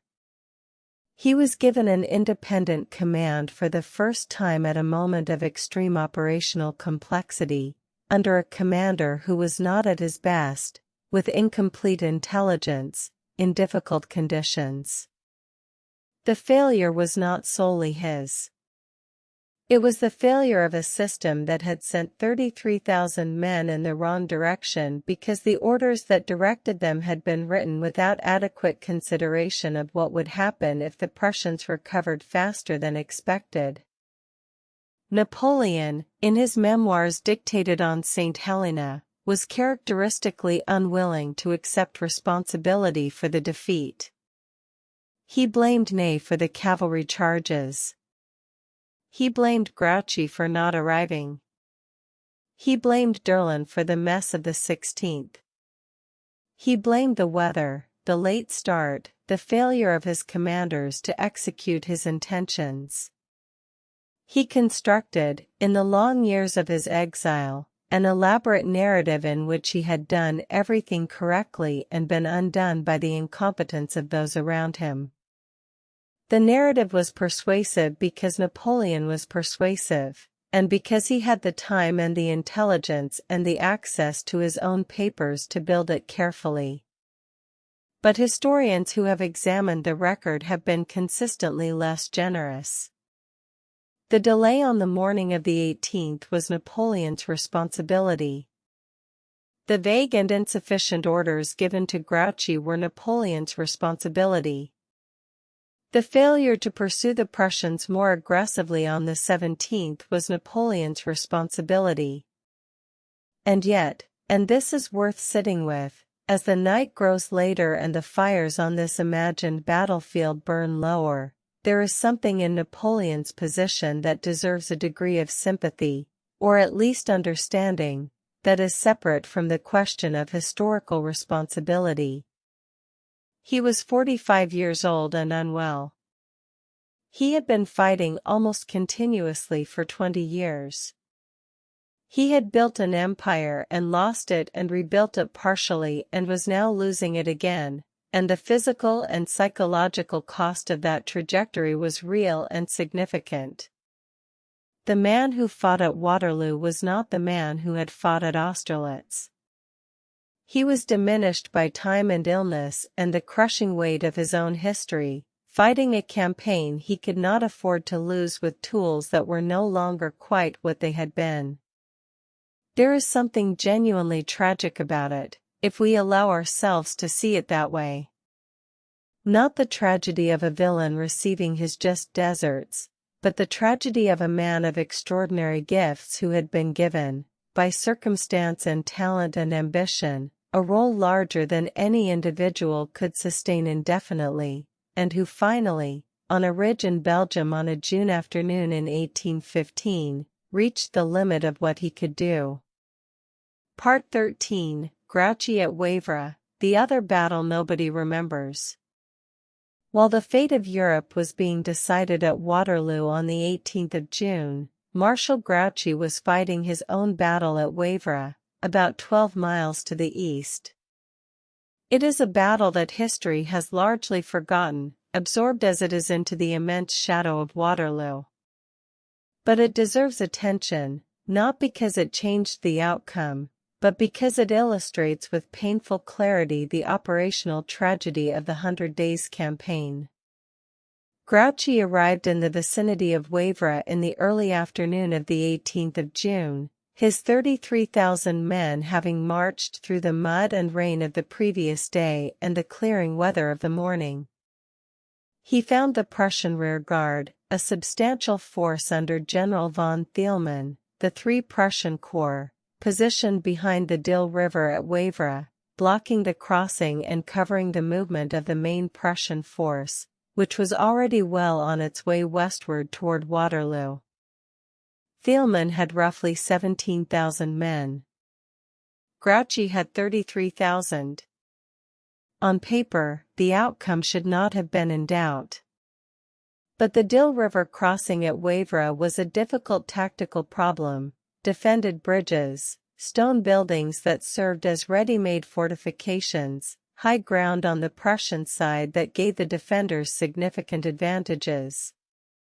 And Grouchy's corps commanders, Gérard particularly, were still arguing for a change of direction, still urging their marshal to march toward the sound of the guns that they could now clearly hear rumbling from the west. Gérard's argument had a new urgency now. They could hear the cannon. They knew a major engagement was underway at Waterloo.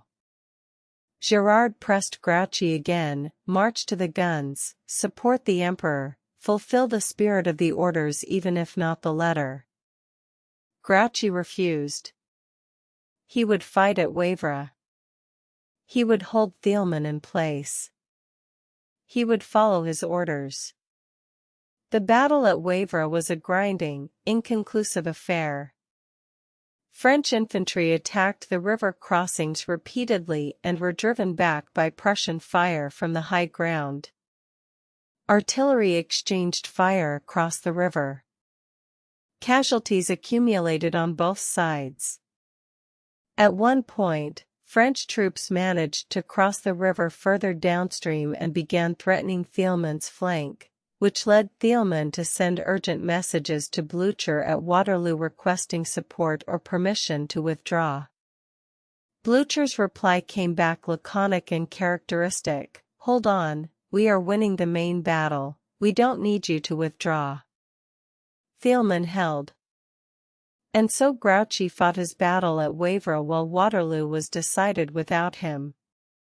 Late in the evening, he received the first confused reports of what had happened to the west, fragmentary, unclear, suggesting a setback of some kind for the main army. He did not know the full extent of the catastrophe. He continued fighting at Wavre through the evening, and the news that came during the night, increasingly definitive, increasingly terrible, finally made clear to him that the campaign was over, that the army was routed, that Napoleon had been defeated. Grouchy's subsequent retreat was, in fact, a considerable professional achievement. He managed to disengage his 33,000 men from contact with Thielmann's Prussians and withdraw southward toward France in reasonable order, avoiding the complete dissolution that had overtaken Napoleon's main army. He brought his corps back across the French frontier largely intact, one of the few significant French forces to survive the Waterloo campaign in organized form. It was a skill that nobody particularly noticed or appreciated, because it was the skill of retreating, and the political situation in France had already moved beyond the point where any military achievement mattered. Napoleon had abdicated. The Bourbons were returning. The empire was over. Grouchy was eventually exiled. He went to America for a period, living in Philadelphia and Philadelphia society with a dignity that seems to have impressed the Americans who encountered him. He returned to France under the Bourbon Restoration and was eventually restored to his rank and honors under the July Monarchy, dying in 1847 at the age of 80. He spent much of the intervening years writing his memoirs and defending his conduct at Wavre, arguing, with the patience of a man who had a great deal of time and a great need for vindication, that he had done his duty as he understood it. Whether you find that argument compelling or not may depend on what you believe the primary obligation of a military subordinate actually is, to execute the literal instruction, or to understand the commander's deeper intention and serve it even when the literal instruction becomes inadequate to circumstances. Military thinkers have debated this for 2 centuries, and the argument is not fully resolved even today. Every military doctrine in the modern world wrestles with the balance between central control and initiative, between the coherence that comes from unified direction and the adaptability that comes from empowered subordinates. Waterloo made a powerful argument for initiative. The Prussians who marched toward the guns without being specifically ordered to do so, the corps commanders who pushed their men through the night and the mud toward the sound of Wellington's battle, they embodied the kind of judgment that Grouchy could not or would not exercise. And the difference between those 2 postures, the subordinate who follows orders and the subordinate who serves intentions, is one of the enduring lessons of this campaign. Part 14, The Congress of Vienna and the Peace that Followed. The Battle of Waterloo did not merely end a campaign. It ended an era, or rather, it confirmed an ending that had been attempted once before and had proven incomplete. The first abdication of Napoleon in 1814 had been followed by the carefully negotiated settlements of the Congress of Vienna, only to be dramatically interrupted by the 100 Days. Now, with Napoleon on his way to St. Helena and the Allies in Paris for the second time in 14 months, the business of building a stable European order could resume. The peace settlement that followed Waterloo, codified in the Second Treaty of Paris, signed in November of 1815, was somewhat harsher toward France than the First Treaty of Paris had been. The First Treaty, negotiated after the initial abdication in 1814, had been relatively generous. France was allowed to keep its pre-revolutionary borders, was not required to pay reparations, and was restored to its place in the European state system with a minimum of humiliation. The Allies in 1814 had been anxious to stabilize France, to give the restored Bourbon monarchy the best possible chance of establishing itself and preventing another cycle of revolution and war. The Second Treaty was less generous. France was required to pay an indemnity of 700 million francs. Allied armies of occupation were to remain on French soil for a period of up to 5 years. Several border territories were ceded. The message was clear: the experiment of allowing Napoleon back had been costly, and France would bear some of the cost. But even the Second Treaty was, by historical standards, relatively moderate. The Allies, Particularly the British Foreign Secretary Viscount Castlereagh and the Austrian statesman Prince Metternich, were still primarily interested in stability rather than punishment. They wanted a France that was reconciled to the new European order, not a France that was humiliated into seeking revenge. The punishing terms that Germany would face after the First World War in 1919, terms that would have catastrophic consequences for European stability, were notably absent from the 1815 settlement. The broader framework established by the Congress of Vienna, and confirmed after Waterloo, was the Concert of Europe, an informal system of great power consultation and cooperation that attempted to manage European affairs collectively, to resolve disputes through negotiation rather than war, and to contain the kinds of revolutionary upheaval that had made the previous 25 years so catastrophic. It was imperfect, conservative, and often unjust to the smaller nations and peoples whose aspirations were subordinated to the stability of the great powers. But it was also remarkably effective at preventing major European wars for nearly 40 years. The Congress system was not a utopia. There were wars, the Greek War of Independence in the 1820s, the Crimean War in the 1850s, the wars of Italian and German unification in the 1860s. But none of these approached the total, continent-engulfing scale of the Napoleonic conflicts. The memory of what 25 years of near-continuous warfare had done to Europe, the millions dead, the economies destroyed, the societies traumatized, served as a powerful argument for the diplomats of the generation of 1815 to make their system work. Wellington went on to a long career in British politics, serving eventually as Prime Minister from 1828 to 1830 and remaining a commanding figure in public life until his death in 1852. His political positions were generally conservative. He opposed parliamentary reform with considerable vigor, earning him some popular hostility that stood in contrast to his military fame, but his place in British national consciousness was secure and permanent. He was buried in St. Paul's Cathedral with the kind of ceremony that a grateful nation reserves for its greatest servants, and his name remained attached to the victory at Waterloo in the British memory in a way that persisted for generations. Blücher lived only 4 more years, dying in 1819 at the age of 76. His role at Waterloo, the decision to retreat toward Wavre rather than eastward, the extraordinary feat of marching a defeated army through a night of rain to arrive in time to tip the battle's balance, was recognized in Prussia as one of the defining moments of national military history.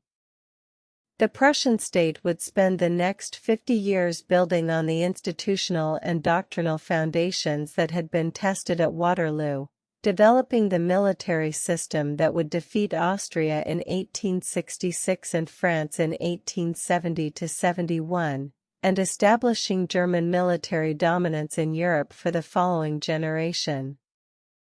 The armies that fought at Waterloo bequeathed to the 19th century not only a peace settlement but a set of military lessons, about coordination, about command, about the relationship between a commander's intentions and his subordinates' judgment, that military thinkers and reformers would study, argue about, and attempt to systematize for the rest of the century. Part 15, The Mythmaking, How Waterloo Became a Legend. Battles do not simply happen and then recede into the past. They are interpreted, narrated, argued about, and mythologized, and none more so than Waterloo, which began generating its mythology almost before the smoke had cleared from the Belgian fields. Victor Hugo devoted an extraordinary chapter of Les Miserables to Waterloo, one of the most famous extended battle descriptions in all of literature, written more than 40 years after the event, filled with a romantic fatalism that reflects the Romantic era's fascination with Napoleon as a figure who somehow embodied the tragic grandeur of human ambition. For Hugo, Waterloo was not simply a military defeat. It was a cosmic event, a moment when Providence intervened to reverse the course of history, to deny Napoleon the continuation of what Hugo clearly found compelling, if not entirely admirable. Napoleon himself, in his memoirs on St. Helena, worked tirelessly to shape how posterity would understand his defeat. The version he constructed emphasized the contingency of the outcome, the role of chance, of weather, of subordinate failure, over any systematic problems with his own generalship or the fundamental exhaustion of his political and military position. He succeeded to a remarkable degree. The Napoleonic legend, the idea of Napoleon as a titan of history, as a figure of almost mythological dimensions who was finally brought low by circumstances rather than by any intrinsic limitation, became one of the dominant cultural narratives of 19th-century Europe, and its echoes persist to this day. In France, the ambivalence about Napoleon was even more intense. He was simultaneously a symbol of national glory, the general who had made France the master of Europe, and a warning about where unchecked ambition leads. The Bourbon monarchs who followed him tried to suppress Napoleonic symbolism, which only deepened the nostalgia. When Napoleon's body was returned to France from St. Helena in 1840, the procession through Paris drew enormous crowds. His tomb at Les Invalides became, and remains, one of the most visited sites in France. The mythology of Waterloo also shaped how the battle was taught and understood in a specifically military context.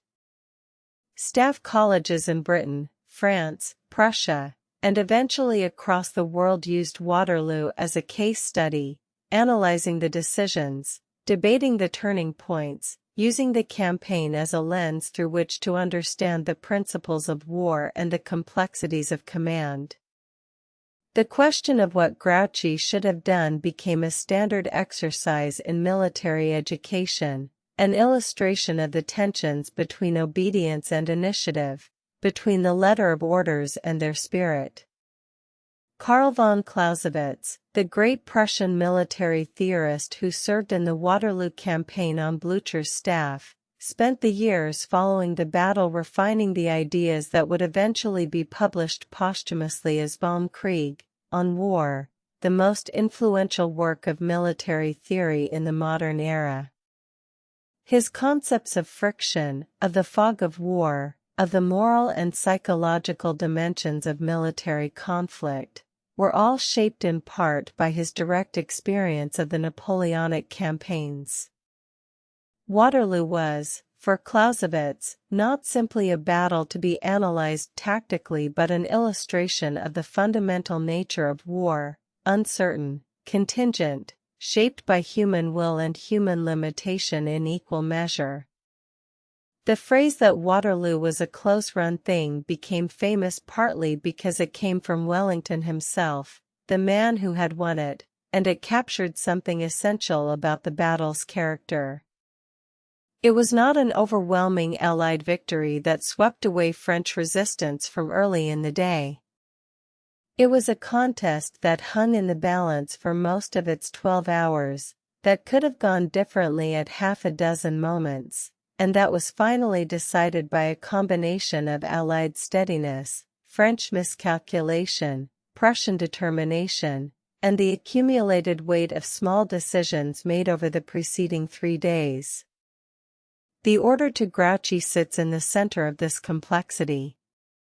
Not because it was the only factor, not because changing it alone would have guaranteed a French victory, but because it represents the clearest single instance in the campaign where a different choice, a different instruction, written with a different awareness of contingency, might have changed the strategic situation enough to alter the outcome at Waterloo.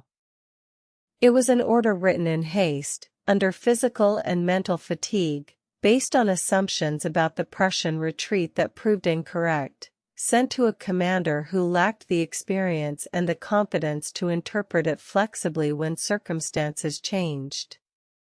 It was a very human failure, not a dramatic, villainous act of stupidity or cowardice, but the ordinary kind of error that intelligent, capable people make when they are tired and under pressure and working with incomplete information. And that, perhaps, is the deepest and most durable lesson of Waterloo. Not that Napoleon was a lesser general than he had once been, though he was. Not that Grouchy was incompetent, he was not. Not that the Allies were invincible, they were not. But that war, even in the hands of the most gifted commanders, is a medium of extraordinary uncertainty, in which the gap between intention and result is always larger than the commander believes, and in which the margin between victory and defeat is often far thinner than the histories of either side will later care to admit. Part 16: The Soldiers, Those Who Fought and What They Left Behind. We have spent much of this narrative in the company of generals and marshals, of emperors and field marshals, of the men who made the great decisions and bore the great responsibilities of this campaign. But the Battle of Waterloo was fought by ordinary men, soldiers and officers of middle and lower ranks, men whose names appear, if they appear at all, only in regimental records and casualty lists and the occasional memoirs that found their way into print. Their experience of the battle was radically different from the experience of those who watched it from horseback and directed it from headquarters. They did not see the broad sweep of the field. They did not know the strategic situation or the position of Grouchy or the intentions of the Prussians. They knew their immediate neighbors in the line, the ground in front of them, the sounds and smells of battle, and the particular horror of standing for hours under fire with no ability to move or respond, simply enduring what the day chose to throw at them.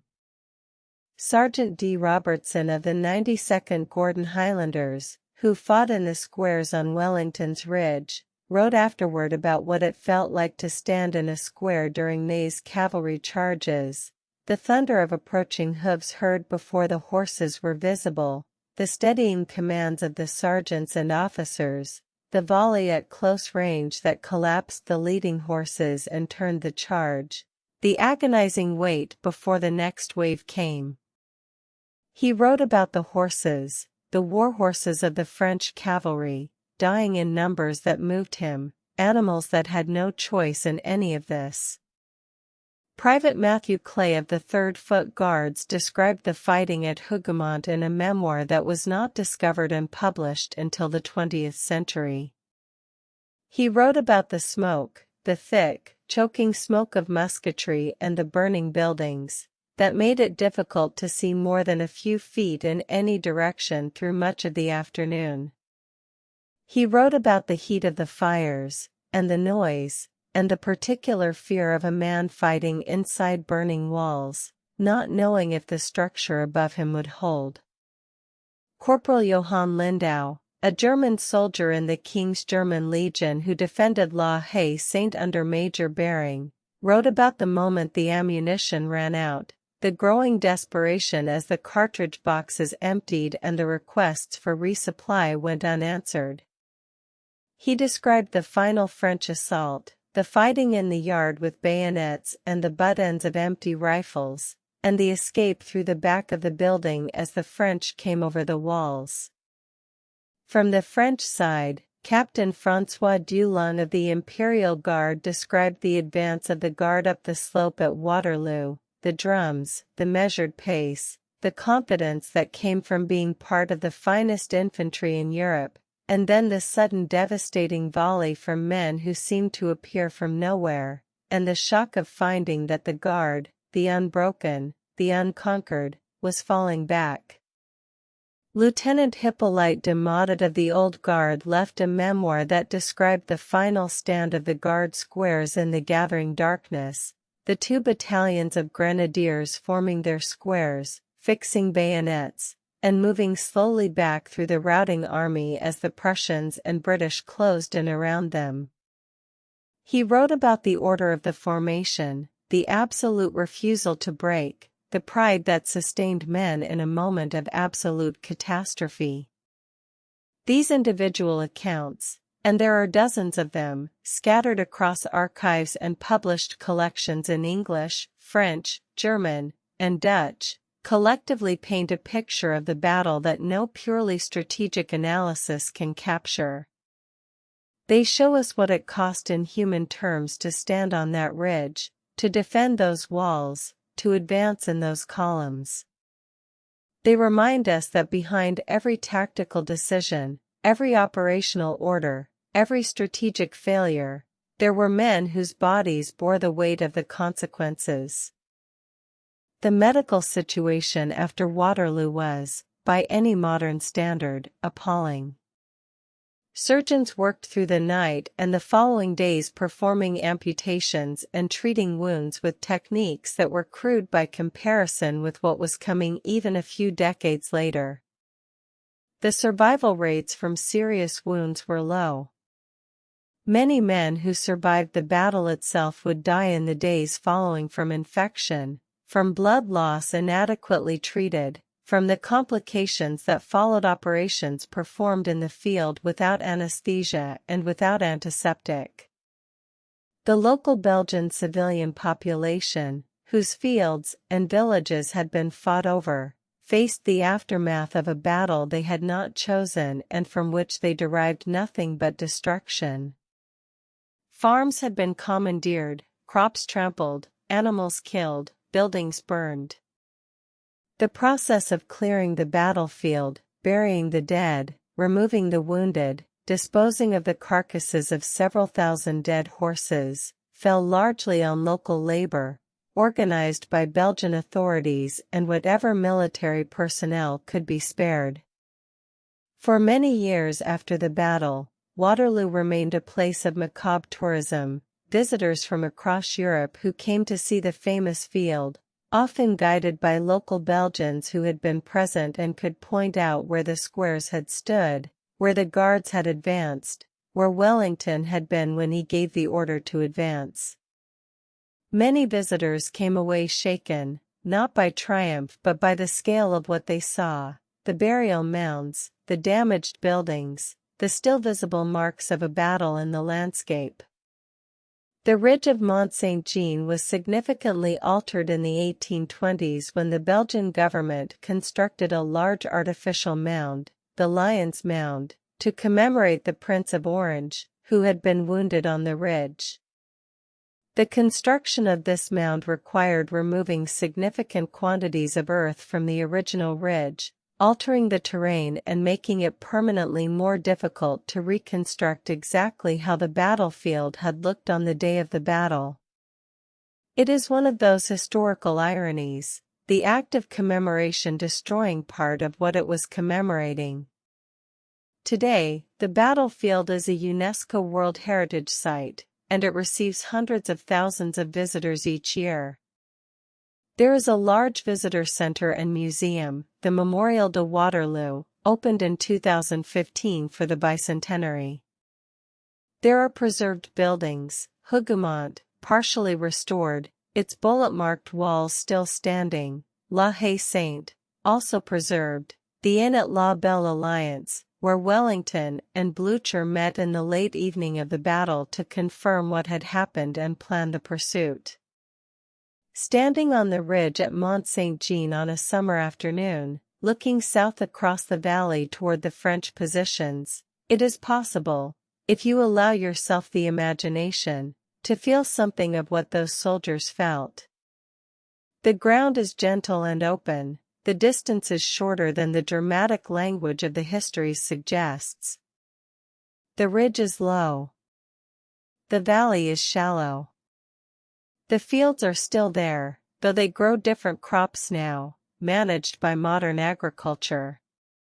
What is not there, of course, is the noise and the smoke and the weight of mortality that filled that valley on the 18th of June, 1815. That is beyond any reconstruction.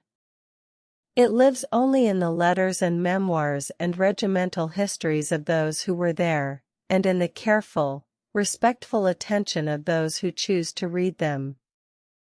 Part 17, the enduring question, could Napoleon have won?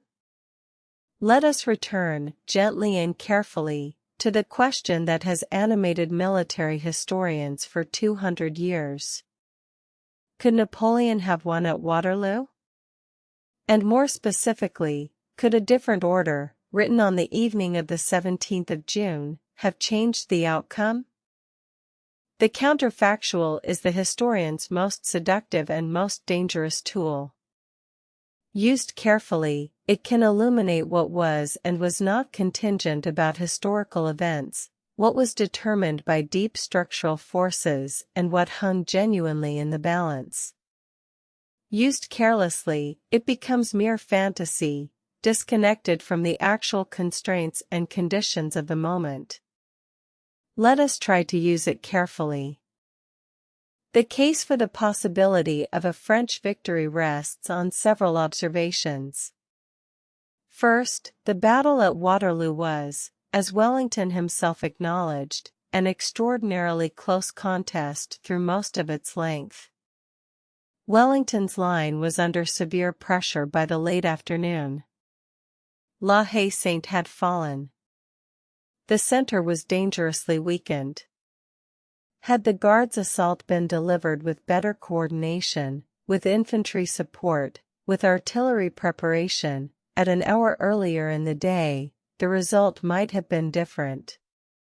Second, and most directly relevant to our story, if Grouchy's 33,000 men had been available to Napoleon on the 18th, either as a blocking force against the approaching Prussians or as a direct reinforcement of the main battle, the numerical balance would have been significantly more favorable to the French. Whether Grouchy could have physically arrived in time to influence the battle is a question of logistics and timing that historians have computed in various ways, with varying conclusions. The broad consensus is that if Grouchy had begun moving toward the sound of the guns in the morning of the 18th, he could have arrived on Napoleon's right flank sometime in the mid-afternoon, precisely when the Prussian pressure was becoming most acute. Third, if the Prussians had been effectively blocked or delayed, Wellington's position, relying on holding until Blücher arrived, would have become untenable. Without the prospect of Prussian reinforcement, Wellington would eventually have had to make a choice between fighting to the last on his ridge and attempting a controlled withdrawal to preserve his army. Either choice would have changed the shape of the battle fundamentally. Against this, several structural arguments make a French victory look less plausible. Napoleon's army, even if victorious at Waterloo, would have been exhausted and badly damaged. Wellington's army, even if driven from the ridge, would not have been destroyed. British armies historically did not break completely even in defeat, and Wellington would have managed a fighting retreat with professional skill. And the other coalition armies, the Austrians in the east, the Russians approaching from further east still, were not going to stop simply because France won at Waterloo. Napoleon needed not just a tactical victory but a political one significant enough to fracture the coalition's will to continue fighting. He might, conceivably, have achieved that. The 100 Days had begun with the dramatic demonstration that French will to fight was still potent. A decisive Napoleonic victory at Waterloo, Wellington's army beaten, Blücher's already damaged by Ligny and prevented from reaching the battle, might have shocked the coalition powers enough to open negotiations. Particularly if Napoleon then moved with strategic magnanimity to offer terms that allowed the Allies to step back without complete humiliation. It is possible. It is not probable. The coalition powers had declared Napoleon an outlaw, had committed to removing him, not defeating him, removing him. They had resources he could not match. And Napoleon's own political situation in France was fragile enough that even a victory at Waterloo would have bought him time, not security. But the question of what a different order might have achieved is ultimately less important than the question of what the real order reveals about how the campaign was actually conducted. Because what the Grouchy order reveals is a Napoleon who was not functioning at the peak of his analytical powers, who failed to anticipate that the Prussians would retreat toward Wavre, failed to give Grouchy adequate flexibility in his instructions, failed to maintain the intelligence picture that would have told him whether his assumptions about the Prussian retreat were correct, and then failed to respond adequately when the evidence began suggesting that those assumptions were wrong. These are not the failures of a genius undone by bad luck. They are the failures of a man whose judgment was impaired by fatigue, illness, and the cumulative strain of a campaign that had been demanding from the first moment.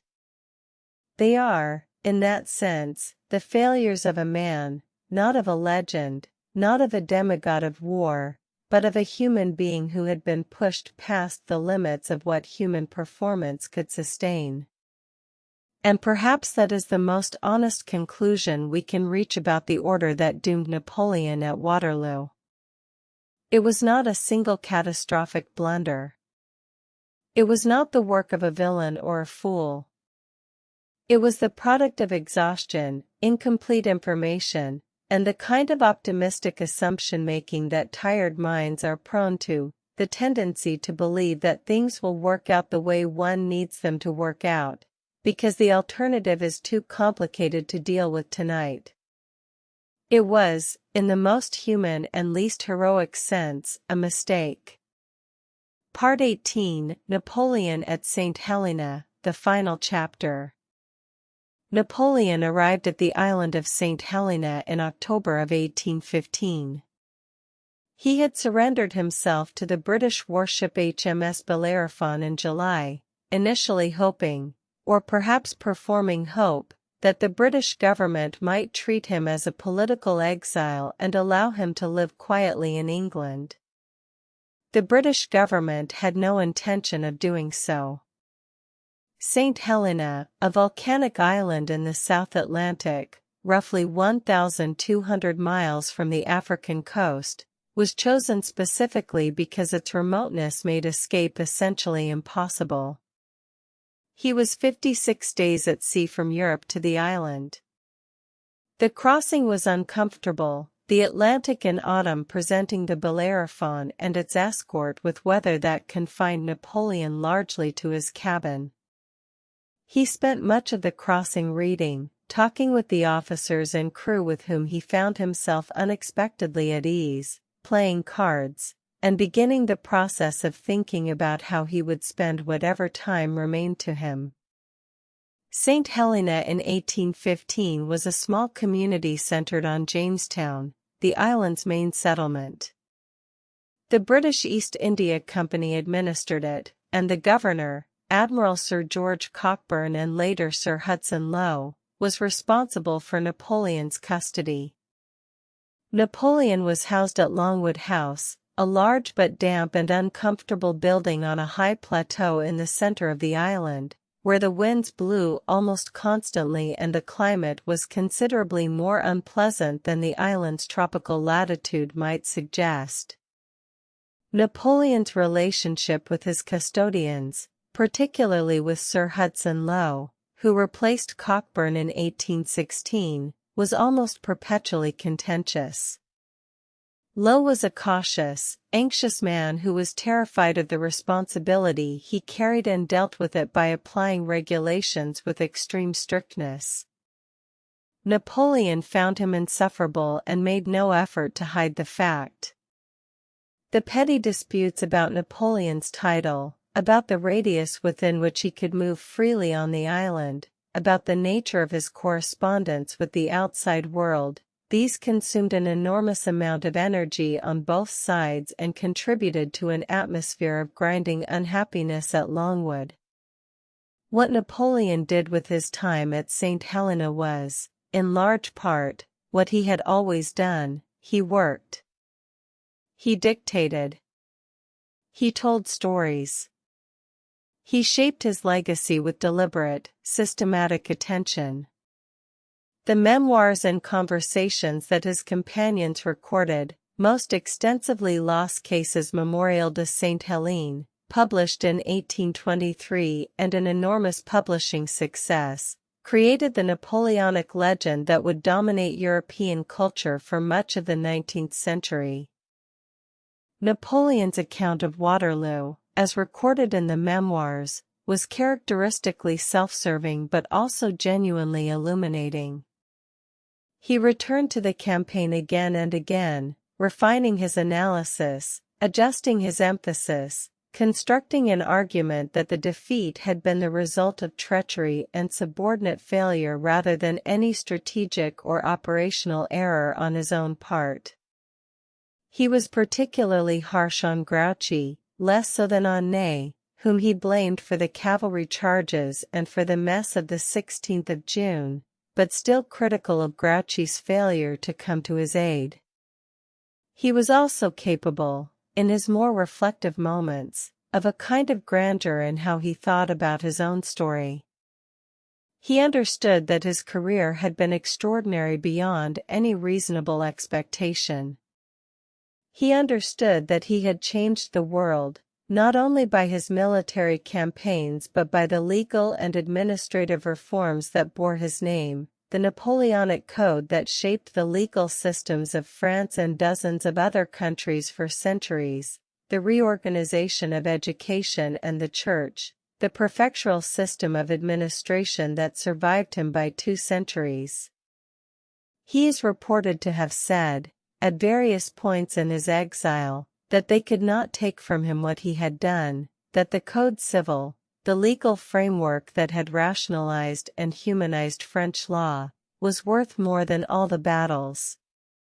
Whether this represented genuine belief or a pragmatic repositioning of his legacy toward accomplishments that could not be reversed, it showed the characteristic Napoleonic understanding of how history works, that it is made by those who shape the narrative as much as by those who win the battles. Napoleon died on the 5th of May, 1821. He was 51 years old.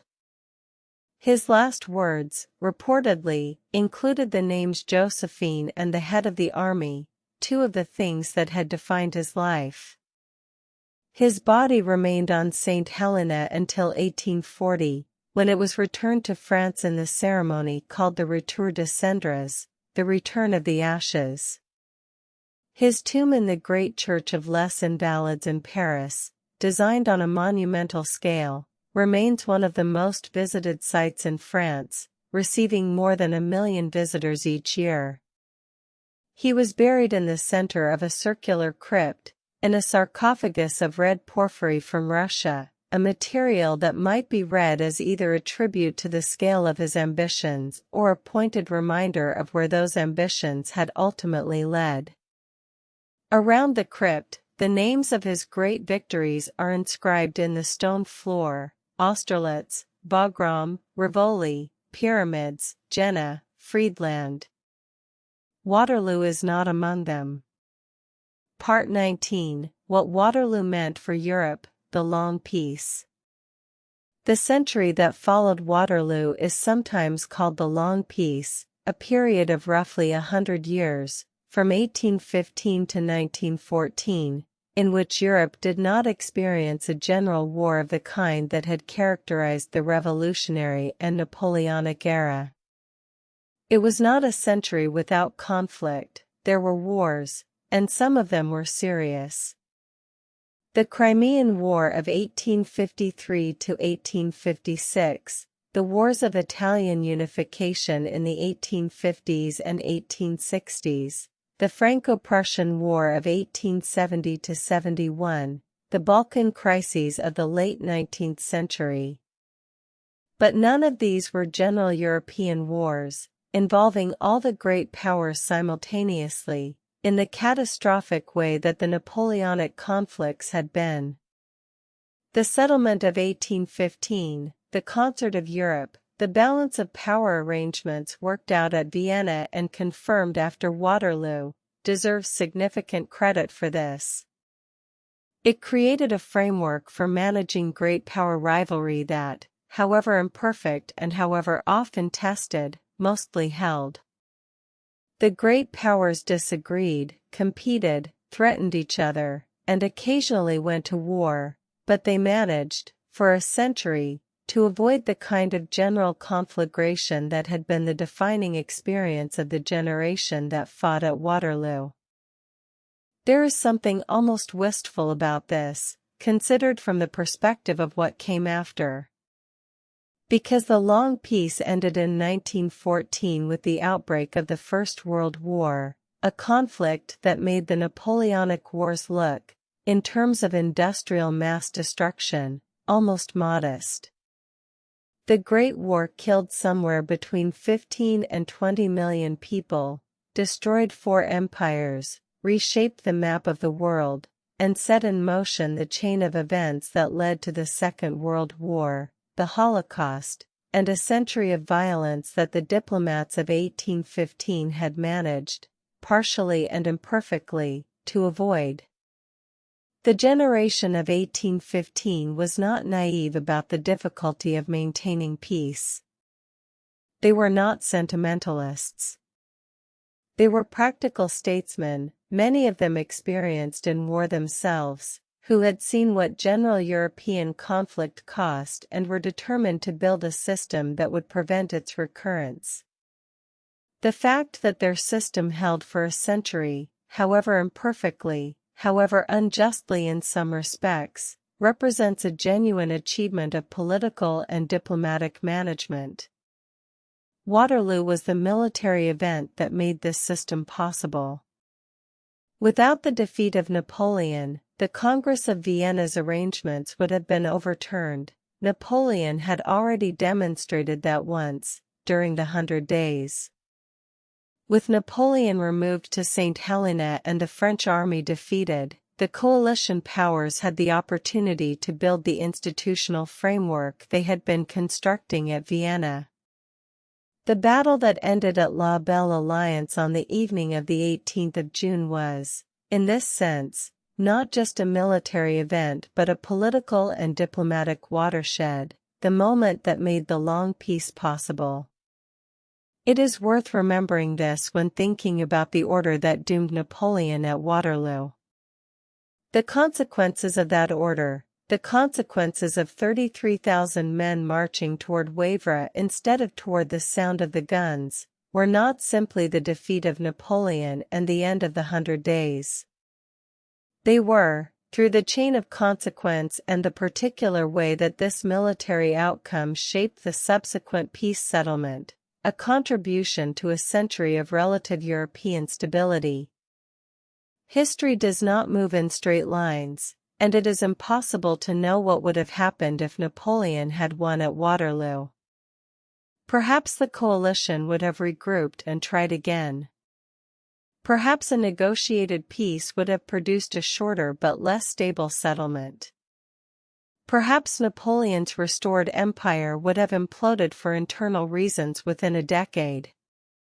Perhaps, and this is not impossible, a French victory at Waterloo might have led, through a different chain of events, to a different kind of catastrophe.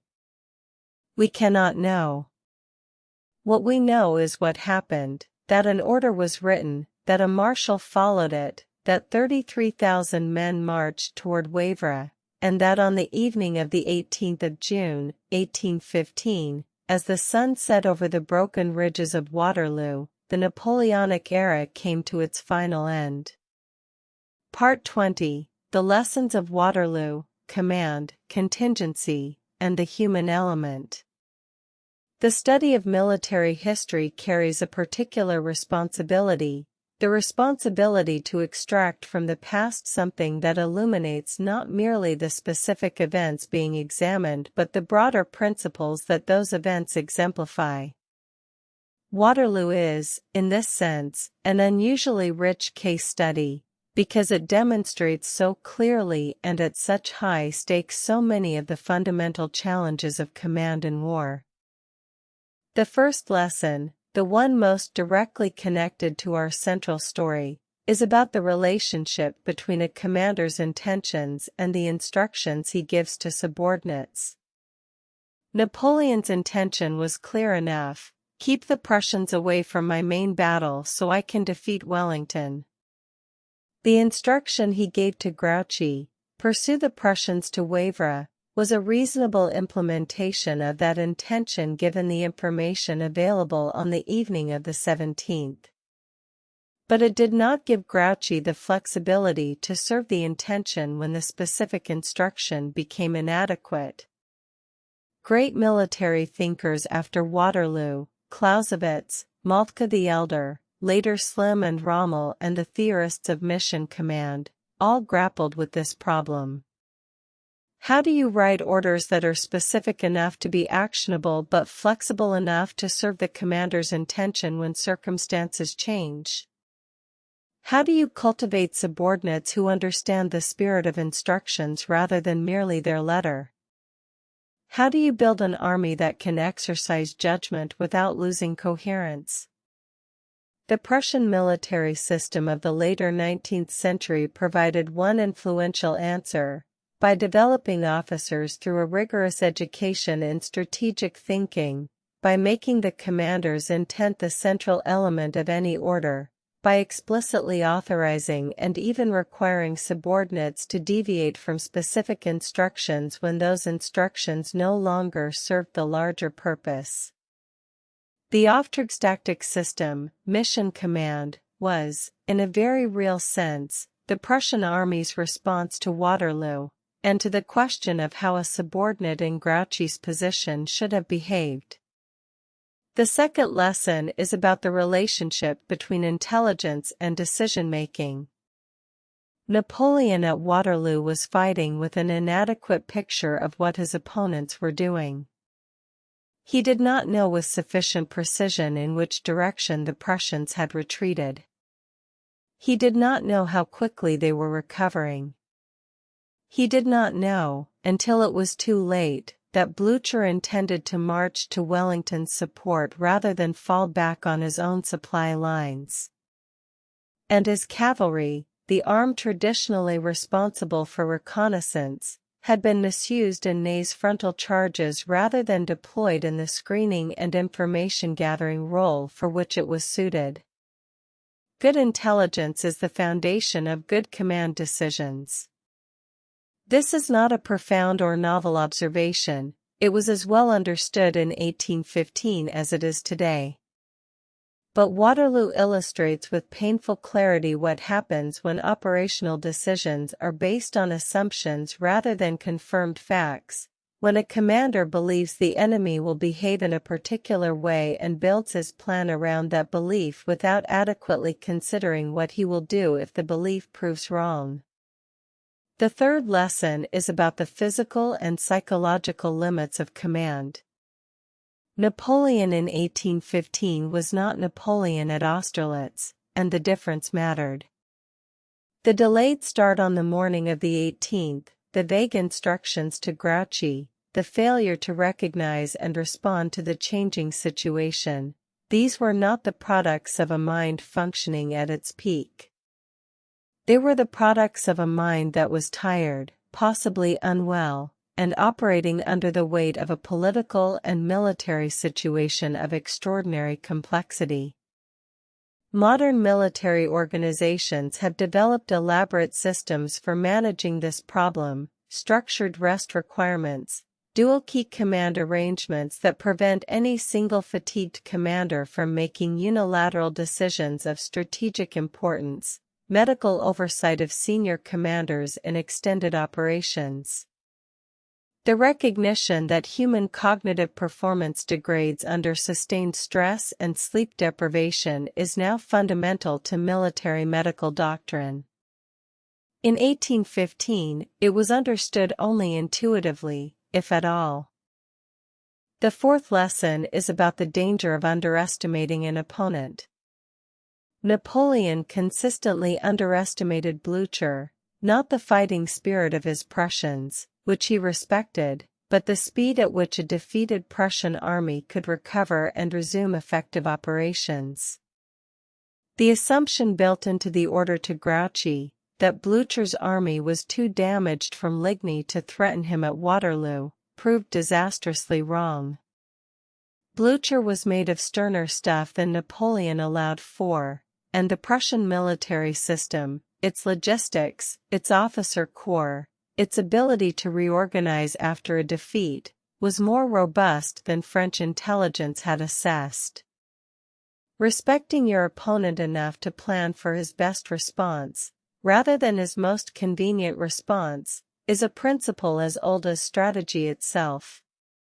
Sun Tzu articulated it. Clausewitz developed it. Every subsequent military thinker has affirmed it. And Napoleon at Waterloo, worn down by the demands of the campaign and perhaps too confident in the damage Ligny had inflicted on the Prussians, failed to apply it with adequate rigor. These lessons, about command clarity, about intelligence, about physical limits, about respecting opponents, are not merely of historical interest. They are enduringly relevant to anyone who must make decisions under pressure, with incomplete information, in circumstances where the cost of error is high.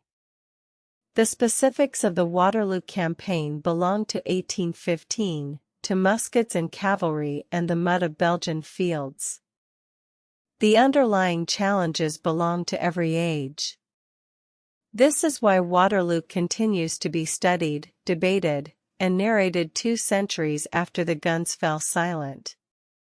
Not because it is simply a dramatic story, though it is, not because Napoleon is simply a fascinating figure, though he is, but because the decisions made in those 3 days of June 1815 illuminate something fundamental and enduring about the nature of command, the contingency of history, and the human capacity for both extraordinary achievement and very ordinary, very human failure. Closing meditation. The fields around Waterloo are quiet now. They have been quiet for a very long time. The wheat and the rye grow where the cavalry rode. The birds move through the air above the ridges without knowing what those ridges once witnessed. The Dill River flows through Wavre without memory of the columns that crossed it on a June afternoon 200 years ago. History leaves its marks on places, but those marks fade. The stone walls of Hougoumont still stand, bullets guard an ancient, and the Lion's Mound rises above the valley, and the museum holds its careful preservation of artifacts and maps and the material evidence of what happened here. But the battlefield itself has returned, slowly, to ordinary life, to the agriculture and the small towns and the daily business of a Belgian province that has moved on from the most famous day in its history. What does not fade is the human dimension of these events, the choices made under pressure, the orders written in haste, the men who marched and fought and died according to decisions they did not make, in a contest they only partly understood, for stakes that history would assign but that the soldiers themselves could only feel at a distance. Tonight you have followed one thread through that tapestry, the thread of an order, written on an evening in June by a tired emperor who needed his subordinate to do one thing above all else, and who trusted that a precise written instruction would be sufficient to ensure it was done. It was not sufficient. The order was followed, and by being followed it was violated in spirit, and the battle was lost, and an era ended, and the world moved on into the uncertain light of the 19th century. There is no simple moral to the story. History rarely offers simple morals. What it offers instead is the opportunity to sit with complexity, to recognize how thoroughly human these events were, how much they depended on the specific qualities and limitations of specific individuals in specific moments, how easily things might have gone differently, and how completely irreversible they turned out to be. Let that complexity rest gently with you now. Let the names and the battles and the maps and the strategies drift to the edges of your awareness, where they can be held without effort, without urgency, without the need for resolution. The night is long and peaceful. The fields are quiet. The soldiers have rested now for 200 years. And so can you. Rest well. If you're still awake, the battles are over now. Rest easy. Subscribe to Wars and Dusk for a new story every week. Sweet dreams.